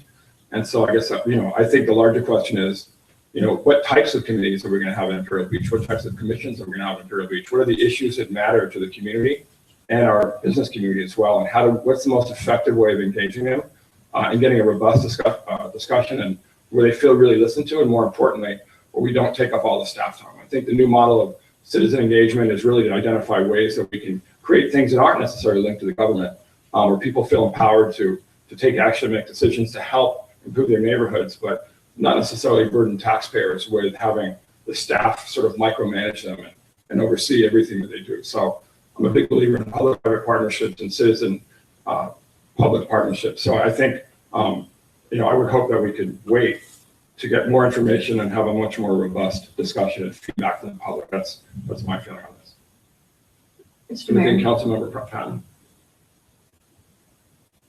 And I assume that I didn't see any, I spoke, because there weren't any more buttons picked, so. I pushed it. Okay. No problem. So I have a number of bullet points I wrote down, and as well as a couple questions. And I respect and honor my fellow council members when they bring up things and to do what's best for the city. And I just find a couple holes in this one. And first thing I want to point out, and I'm reading some of this, so I'm sorry, I'm not looking at my audience here. The third option is determined there's not a need for an additional citizen board. So that one's somewhat misleading, as the council already supports increasing citizen participation. So the focus of this should not be just creating more citizen boards, but rather, is there a need for this particular board? So I think that one's a little misleading, right? Probably could have been written a little different. That being said, as elected officials, the most important responsibility council undertakes, or one of the most important, is to make land use decisions. Delegating these important decisions should not be taken lightly. And that's just word to the wise. We've not been overburdened, as Councilmember Spriggs mentioned. And one of my goals as a council member is to make the process more efficient, not more cumbersome. And this seems like another step that somebody would have to go through. Going on, I haven't seen a strong case for this. Any one of the options up here come with a cost, and we don't know what that cost is. And before I vote, I'd like to know what the cost is going to be. We will be losing our community development director, assistant city manager soon, and we would be putting more burden onto the staff and losing somebody that has the knowledge that we could use. And we also have a design review board already that looks at projects, four units or greater in commercial. So that's another set of eyes looking for us. Costs I mentioned, how would appointments be made? There's a lot of questions to be answered here. And if this board also acts as an appeal board, do they hear their own appeals? Or do they, let me read that again. If this board also acts as an appeal board, do they also hear appeals on their own decisions? That's a question I have. And the other question was costs. Do we have any numbers of costs? I think Councilmember Spriggs brought that up too, and you've addressed that depending on there. So I think what I mentioned is just things to think about before we dive into this. My role as a council member is to make decisions. We're here till 8 o'clock, 9 o'clock at night. We have time. It's not like we're here till 11, 12 o'clock at night. We're not a big city like Chula Vista that needs the planning convention. So that's my comments and my questions. And the one question was, could they or would they appeal their own decision? City manager. Typically, when a decision is appealed, and a decision is made by that appellate body, whether it's a board of appeals or a board of adjustment, if an applicant wanted to further appeal that, it would typically at that point end up in the legal system, and that would go to Superior Court. In our case. Yeah, thank you. That's all I have to say right now. May I make a comment? I just wanted, because of some of the discussion points, I just wanted to point out, tonight wouldn't be final action on anything because staff would need to, whatever direction the council would go, and if they wanted the direction to be to create one of these, we would have to go through the municipal code, pull out the places of the planning commission, determine what the board of adjustment. So a lot of these things will get refined and come back to the council if you're moving in a certain direction for final decision. So that the hard part, I think, at this point is just we need some general direction about what you want us to do, or not. So those things would come up in more specific answers, and the issue of the appeal, all of that would be specified in whatever ordinance would eventually come back to the council if council provides any direction one way or another. Are you done, Councilmember Patton? Yeah, well, yeah, I understand. Thank you for saying that. Yeah, I think my points and comments were just more, just thinking points for future discussion for all of my members. Great, thank you, Councilmember Brown. Thank you. As always, our discussions are very mindful, very thoughtful, and I appreciate your comments. And so I wanted to add some of my own. I remember when there was a plan. And each member of the council appointed that member. So it could get a little politicized. And speaking to what you spoke about, Councilmember Streets, is that you were always mindful of the fact that, okay, we did have a covenant advisory, we do have a DRE, then it had to go to the planning commission. Who knows, maybe it doesn't have to go to the culture commission. It could go, it could go on and on. So obviously, our thoughts are always to streamline, to make it as efficient for our applicants as we can, whether it be a developer or a homeowner. So just so that staff knows that I am not in support of the planning commission. I think that as an elected official, I want to deal with these issues. I want to know that an applicant can speak to me. And we do that. When we have a developer come to town, I know we all spend time with those developers. But quite honestly, when I looked at this, the Board of Adjustment, and I was thinking, who would serve on this board? And I'm hoping that it's somebody who understands maybe development a little bit better than I do. And I know that there are members of this community who have that expertise, who I think quite possibly we could tap into their talent. I know there's members who have counseled and guided us on many issues, maybe not as collectively, but that we have go-to people in the community that we can pick up the phone and call and say, what's your thought on this? Can you guide me? Can you help me? So those are the kinds of people that I would envision being on the Board of Adjustment. Quite honestly, I think it would be beneficial for members of our community. And to me, some of these tasks, lot line adjustments, honestly, do we want to deal in that minutia? And if there was an appeal, could some other body do that? I think so. So that's what I was leaning towards supporting a Board of Adjustment. What I would like to see is, since this is a tax funding, idea funding item on the agenda, is quite possibly maybe some information from other cities, maybe that our city attorney or our city manager have dealt with that have this type of board or system in their cities. Maybe we could think how that works for them. That's what this is going to come back to. That's what I'd like to see included in the next program. And then also, as Councilmember Patton said, cost. associated with it. We're talking about one meeting, and what, is that the cost that you were considering, actual staff time? You know, once this is developed, it's opening a can of worms. I mean, you just don't know. I mean, do you? I mean, Well, based on the fact that we've had one appeal in the last 15 or 18 years, I don't see us being inundated with appeals, but I think as a collective body that we provide something for the community in case there was a need for it. I could see myself over that. Just in terms of protocol, I want to make sure we've had one round of comments. So is there, maybe we want to do a second? I know everybody's not pressed the button, or now we have Councilmember Wilbur and Spriggs.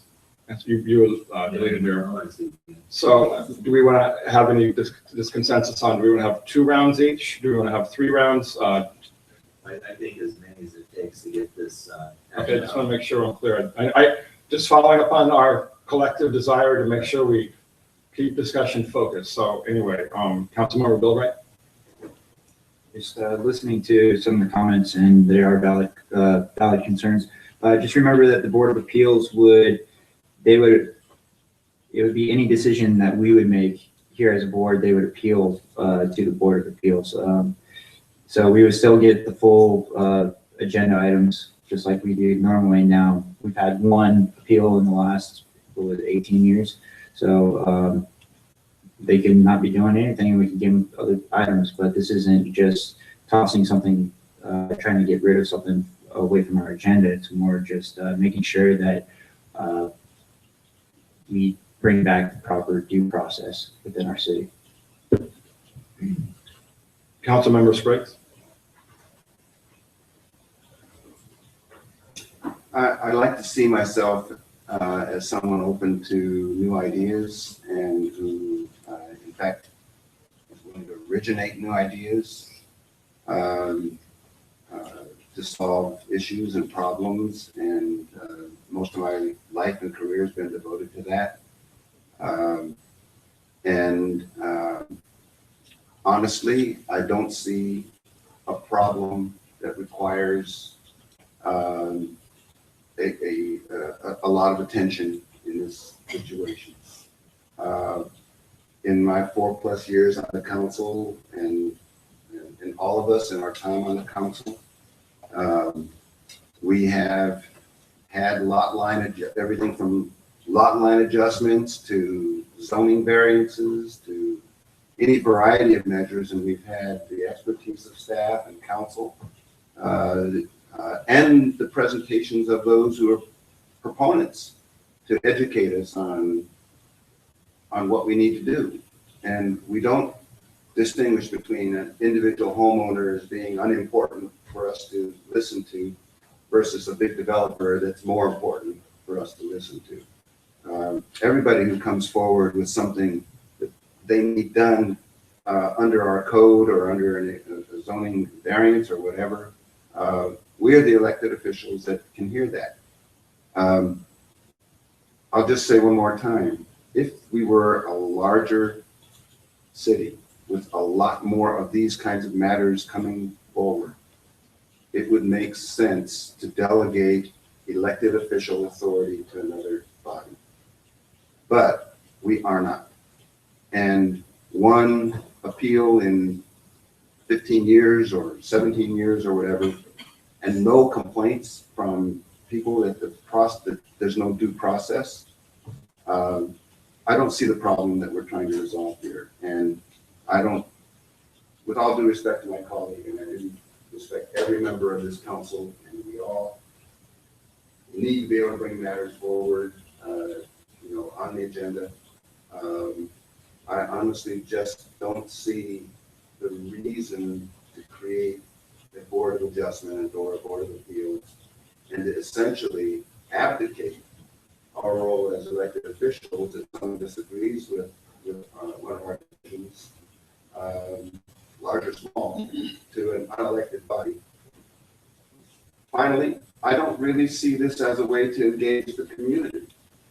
There's not enough business to really have community members on a board of adjustment. If it's one in every few years, what is the point? We have citizens appointed who are going to basically not be able to, who will be frustrated. On the other hand, if there's a lot of business, why are we delegating it if it's not too much for us to do? So to me, whichever way you look at it, this is not the appropriate type of role for a citizens group. I think there are lots of ways of allowing and engaging and encouraging community members to be involved in the planning and the development processes of the city in a way that is issue driven. So we should have informal ways to appoint or encourage informal citizen groups on issues as they come forward, to work on those issues and make recommendations, and get that expertise from our citizens. I'm all in favor of that. We haven't done enough of that in Imperial Beach. But to create a standing body that doesn't have really much to do, and where the rationale for doing it isn't, to me, compelling, and that still, when they do have something to do, is going to draw staff time away from other tasks. I just don't see the justification for it. And again, with all respect to my colleague, I have to dissent from this one. Councilmember Patton? Yes, I agree. A very civil discussion going on here, and with due respect. With the Board of Adjustment, the council would still delegate some important land use decisions. But it removes council from considerations on variances, lot line adjustments, and development code interpretations. Well, you know what? We're the bottom line. When another agency or another group makes that decision and citizens start complaining, they come to us. We're it. They'll come to us. And I'm up here and I'm like, oh, it was, they did it. That doesn't work. And also, we're looking at time and money better spent. And like I mentioned earlier, we have the design review board. And I was talking to the chair of that, Shirley Nakawatsi, a little while ago, and she said she would love to come down and share what she does.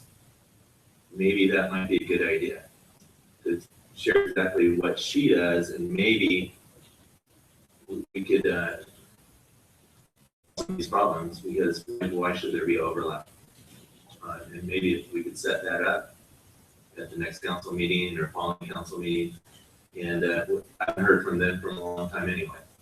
So I don't think it'd be a bad idea. And she volunteered to come give a presentation. So that's all I have right now. But I just don't see the need for it. It's not broken. One person. And that's it from Mr. Patton. So I'm clear on protocol here, since no one else does. City Clerk Hall. So now we have a motion. Could you reread that motion? Then I would call for a vote. Is that correct? So can you read there was a motion in the second motion. So if you could read that, so we're clear on what we're voting on. It was a motion by Bill Bray,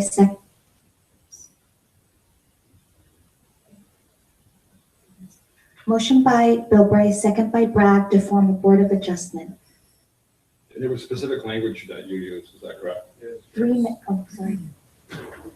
Encourage staff to bring information to us for forming a board of adjustment. It is a three-membered board of adjustment with 2 alternates. Great. Can we, City Clerk, can we call a vote? Please vote.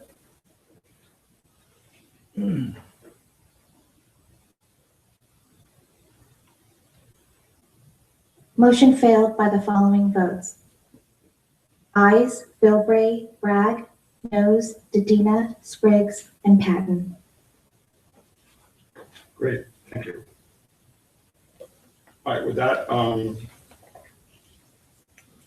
given this discussion, I think there was, now just to make sure I'm clear on protocol, because I know some of you are experts on protocol. Can we, I know there was, Councilmember Patton, you had talked about another alternative, asking Shirley Nakawase, our design review board chair, to come here. Is that something that we'd like to request that we do and have further discussion on this issue to identify what the role of the design review board and how this might, so what its jurisdiction is in terms of planning issues? Well, I think at this point, I'd just like to hear what they do, not to further this discussion. This discussion is Great. over. Thank you. Okay, we'll move on to item 5.2. Resolution number 2015-7575 awarding public works contract to WIT sewer pump station number 10 rehabilitation W13-101 and appropriate an additional $50,000 to project number W13-101. And Public Works Director Hank Levine will give a report on that.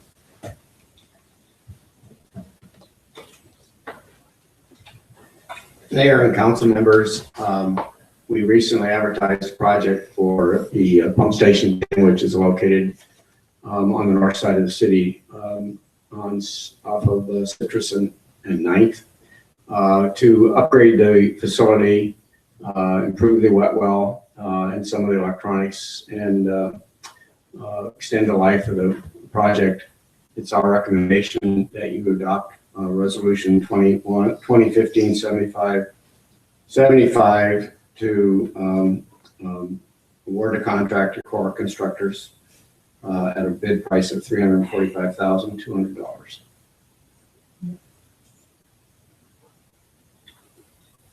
Are there any questions? Councilmember Spriggs. Thank you, Mr. Levine. That was really short and sweet. Much appreciated.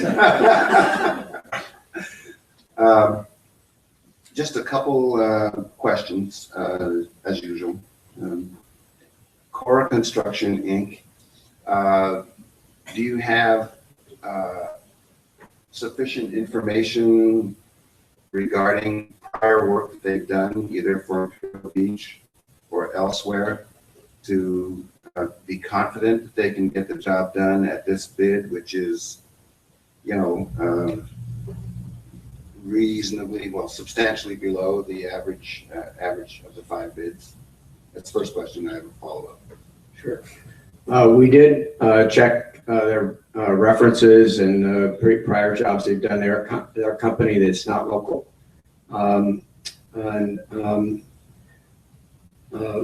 We had mixed reports from those people who have had work with them on similar projects, sewer projects. So this is not the first sewer project that they've done, but they've done similar projects.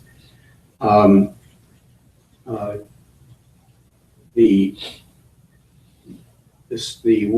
sources that had mixed reviews, he said it was basically dependent upon who the supervisor was or superintendent of the job they had on site.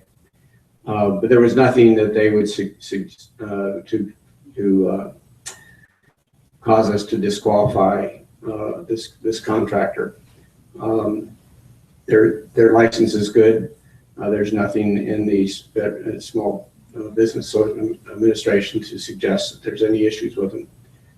There's nothing in the state licensing bureau that calls it any attention to them. So they are the low bid. They're eligible. And I think by the way the law is written, we're obliged to take it or start over. Thank you for that, Mr. Levine. And that's that last point is, in my opinion, having done a lot of this work in the federal government, is a tragedy that the standards for disqualifying a contractor are so high that you're taking a risk. You're going to need to put extra oversight into the contract because of the reviews that you've gotten, but it's not enough to disqualify them. So I'm hopeful that you'll be able to put the resources in to manage this contract so that it has a happy outcome. Yes, sir. The other question I had is simply, you made reference to the remaining balance in the sewer enterprise fund CIP reserve. Do you foresee other projects coming up that might potentially be a higher priority than this one that might draw that enterprise fund down to a level of concern? Well, this is the reserve set aside for the CIP. There is still $2 million set aside for emergency purposes in the sewer enterprise fund. So this is the funds that we have about roughly left for capital improvements for the next year or two. And those are pretty much, when you look at the next 2-year implementation plan in next weekend or next Wednesday, you're going to be looking at in a workshop. You'll see some of the other projects that we've got coming. You've approved prior upgrades to pump station 4 and 6, which will be coming to you probably in the next few months. We're just finishing up the tunneling under Highway 75, which was a very expensive project. And probably the most expensive one that we'll have done in the near future. There are a lot of infiltration that I've mentioned to you before. I televised the mains, and we've got a lot of infiltration we need to get to repairing. But we're trying to prioritize those things. I want to make sure that our pump stations are in good shape. City Council's put a lot of money into upgrading our system, and all of our force mains coming out of the city are reasonably new since I've been here. Most of the pump stations have been rehabbed in one manner or another. We've done several jobs in curbing infiltration, and I think you've heard me say before that I believe in terms of trying to help our ratepayers keep the rates down. We need to get rid of that infiltration we've got, because we're right at all of our pipes, or most of them, are below the water table, and so any kind of leak is we're treating groundwater, and we want to get rid of that. Thanks a lot, Mr. Levine, and you really are doing an outstanding job staying ahead of the curve on these infrastructure issues. We all really appreciate it. You mentioned something else that does raise my opportunity here to ask our city manager about plans for next Wednesday. So I heard my colleagues whispering about, what is that? And I myself don't have it on my cell phone calendar, but I had heard rumors that we were having a special workshop next Wednesday. Maybe this is an opportunity to clarify that, as part of this agenda item, since he raised it, don't want the city attorney. Yeah, we had talked about a month ago about having a special budget workshop on the 13th, and that is next week. It'll be held at 6 o'clock. It'll be in the community room, and we'll be going through the first draft of the budget with the city council that evening in a budget workshop. And that was in conjunction and following the open house that we had February 18th, I think, but I could be off on the date, but I think it was February 18th, I think. March 18th, I'm sorry, March 18th. April 18th. Right. I'll get the months here. There's some day on the 18th. I remember the 18th. I'm glad we're having this. Or the 23rd. Or the 28th, or whatever she's whispering in my ear. Last month's open house. Great. Councilmember Brad? Thank you. Mr. Levine, I do have a couple of questions. For my memory's sake, where's pump station number 10? Sure. It's near 9th and Cypress, between 9th and 8th and on Cypress. Okay. What would be the length of the project? The duration of the repairs, I think it's 60 days. 60 days. Okay, so what impacts will there be to the community? And while that pump station is down, I know you'll be rerouting it, but do you foresee any severe impacts to the community? What are we doing to let people know in that neighborhood, there's going to be stuff going on? There should not be any noticeable impact to the community. During the time that the wet well is being rehabbed, it will be diverted by pumps around the pump station, temporary pumps around the pump station. I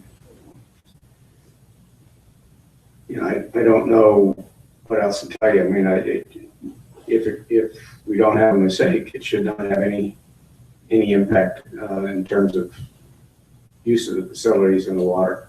Okay. Well, you might find this a little strange, but I find this absolutely fascinating. And have attended workshops on the wet wells in the past. When you're actually in operation, I think I remember that there are times when it's almost around the clock, that some of the stuff that we actually have staff there around the clock, and it's not at some point of the project, people aren't going home, and it's like there's a shut off and then work is done and people are there. Or am I correct in that? There can be. For instance, when we're lining the mains so that we try to cover over where there's breaks, that lining will go right across the face of your lateral that connects into it. And so there's a brief period of time that we ask people not to flush and use the water till we can cut that hole back out after the lining has gone through there, which is usually an hour or so, if I understand it. And in the past, haven't you done that at very non-peak hours, is what I'm getting at? Right. A lot of times it's done middle of the night, 3 o'clock, 2 o'clock. Usually between 11 and 4 is a low use times, and try to do it at those periods of time. Or I think we did it recently in South Seacoast, and they were doing it right around the noon time because there was just not a lot of, during the middle of the day, and there was not a lot of use, a lot of flushing going on. Yeah, there's people if you're in a working community, you don't have as much. It depends on the location we're at. Okay. That's when surfers are waking up, so. Colleagues, I do hope that you were really paying attention to what Mr. Levine was saying, and I want to thank you again for bringing up the issue of infiltration. Always reminds us of that, mindful of our ratepayers. I do appreciate that, Mr. Levine and colleagues in our workshop. I'm sure you're going to be bringing those issues forward for us. Thank you. Councilmember Cotton. I always listen to this, Mr. Levine. Question. I know you don't have the crystal ball, but overruns, over budget, things happen quite often when we do sewage projects at this price. What buffer do you have to take care of any overruns? There's probably the request to appropriate the extra 50,000. We've probably got 35,000 left in there for mistake or an oversight or something coming up that we didn't foresee. And I remember when I first got elected, I climbed down into one of the pumps. I don't know if any of you guys did, but I had the honor of climbing down, and it was quite amazing. And it was so clean in there, you could actually eat like on a pipe. It was like so clean in the pump station. So your crew, as well as you, do a fine job. Still wouldn't recommend it, sir. I just wondering, maybe our next lunch could be down there. Thank you. This is really interesting. I'm the council member sitting on the Metro Wastewater JPA for now 4 years, and both of you have really expressed a lot of love for this field. Perhaps next year you'll want to swap positions with me. Was the motion about having a banquet inside the pump station? Or Hank can cook chicken? Anyway, all right, thank you. With that, I would like to entertain a motion to adopt. First of all, thank you, Public Works Director Levine. I would like to entertain a motion to adopt resolution number 2015-7575, awarding Public Works contract to WIT Sewer Pump Station number 10, rehabilitation and appropriate $50,000 to project number W13-101. Okay. Madam Clerk, can I vote?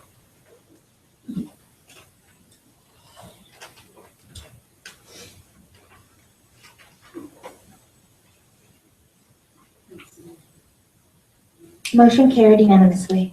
Great. And here's the last item of the evening. I'm reading it correctly. Item number 5.3, resolution number 2015-7572, providing written consent to the termination of Sandpiper for Article 25 of the Joint Powers Agreement effective July 1st, 2016, with Sandpiper to continue to exist for the purpose of disposing of all claims, distribution of assets, and all other functions necessary to wind down the affairs of the authority. And Administrative Services Director Bradley will give a presentation on that. Good evening, Mayor and Council. This is the same resolution that I'm bringing before you that 11 other communities have or are bringing before their city councils. The Sandpiper, which is the San Diego Pooled Insurance Program Authority. I know it sounds a little ominous when we're talking about termination, but I want to make a couple points real quick that Sandpiper is on very strong financial footing, perhaps even maybe a little too strong. And secondly, that there is going to be no lapse in any of our insurance coverage at all. So even though this sounds very ominous in terms of termination. Just to back up just real quick, I won't take up too much of your time, but Sandpiper was formed in the 80s. Imperial Beach joined in the 90s.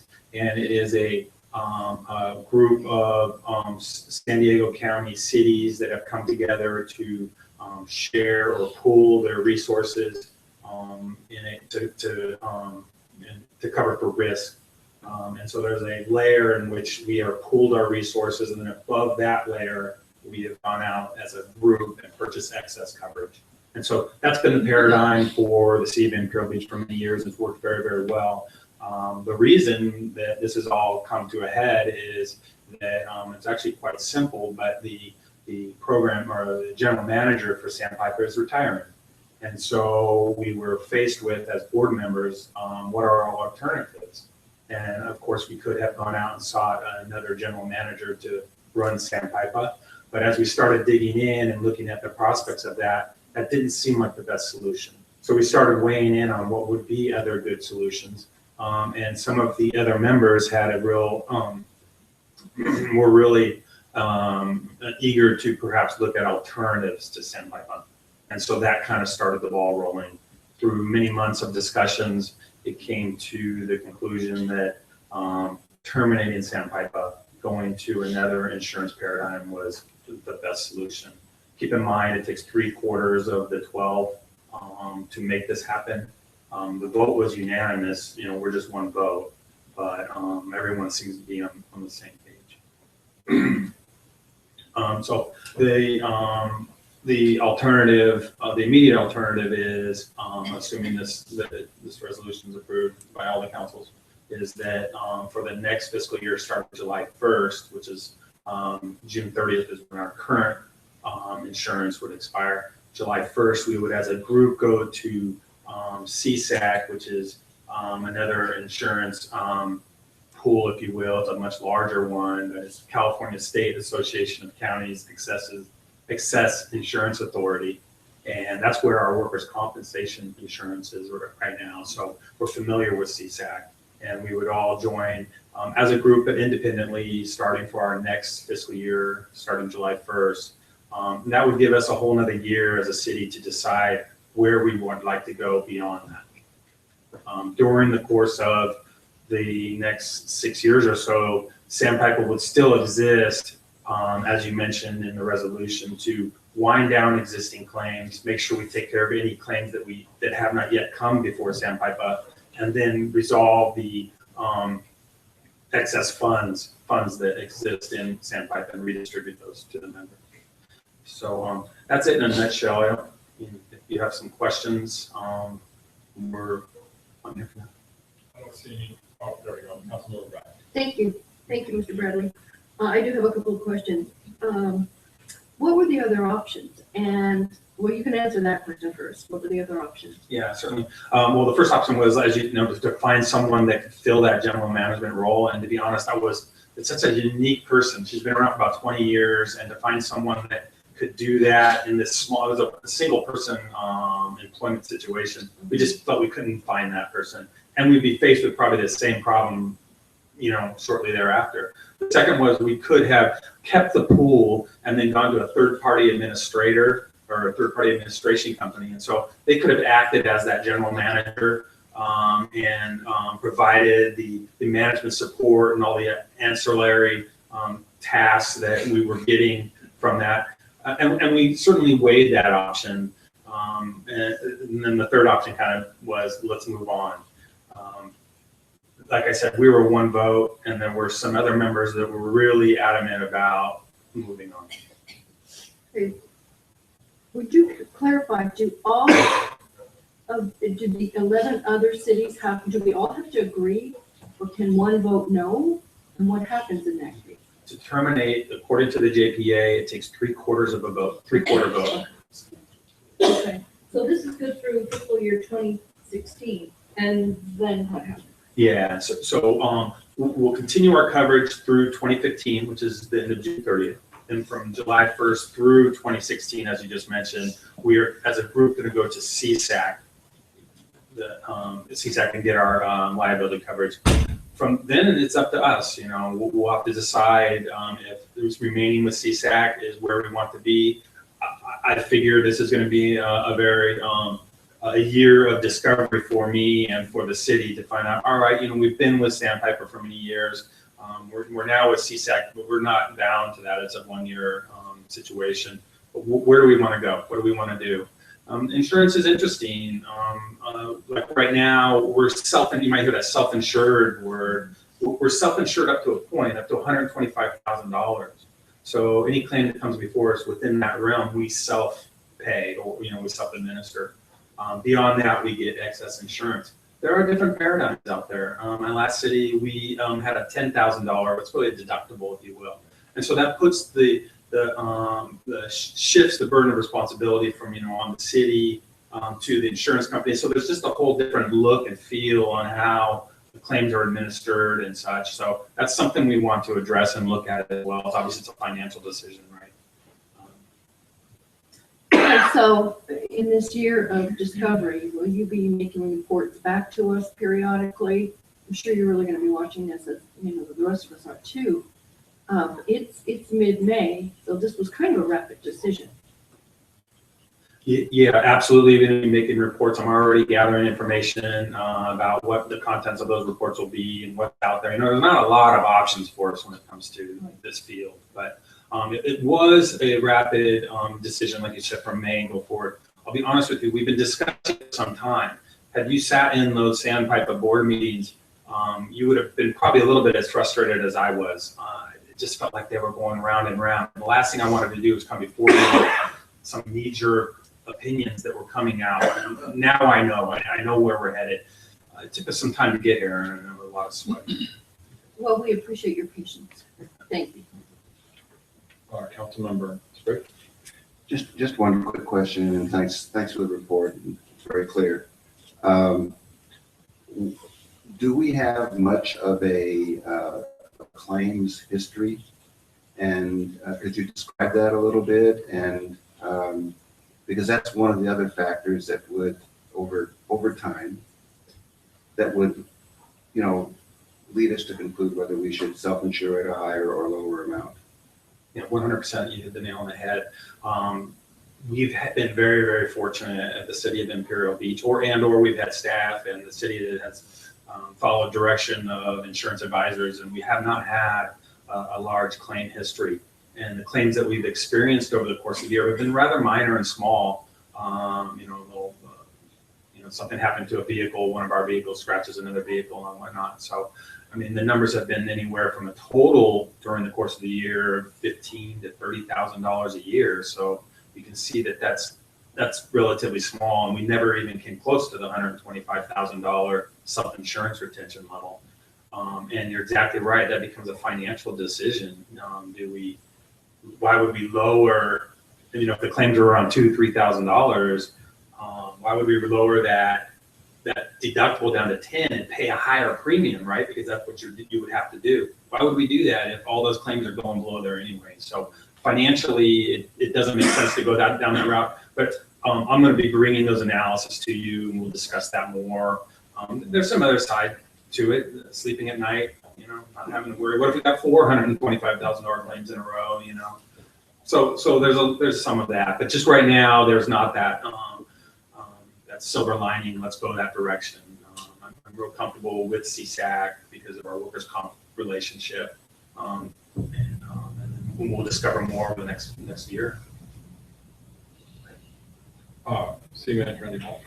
Yeah, I want to clarify just a little bit of the question that Councilwoman Bragg brought up and kind of what started this and what started the discussion.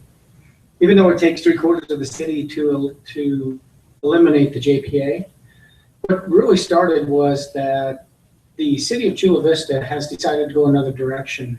And when you look at Sandpiper and the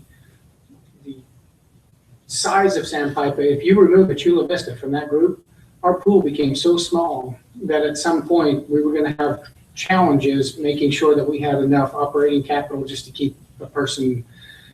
They are such a large portion of Sandpiper. They're by far the largest city that's in it. The rest of it is most of the other smaller cities in the county.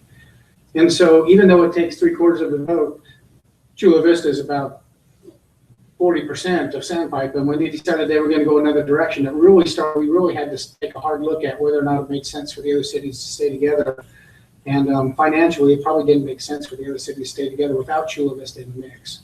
And then I think from there, even Oceanside, which was the second largest, decided they were going to go a different direction, and then it really didn't make sense. And so even though there are 11 cities, with those two gone, we all had to start thinking about a different way.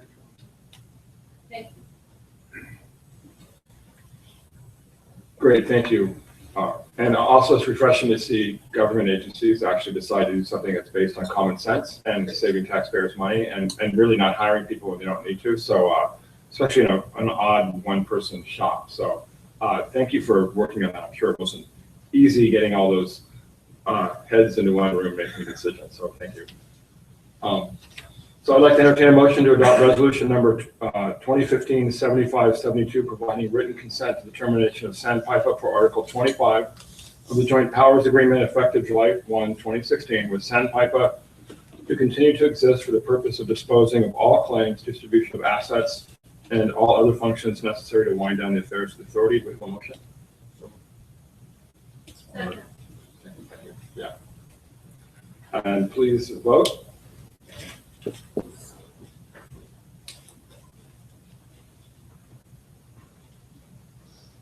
Motion carried unanimously.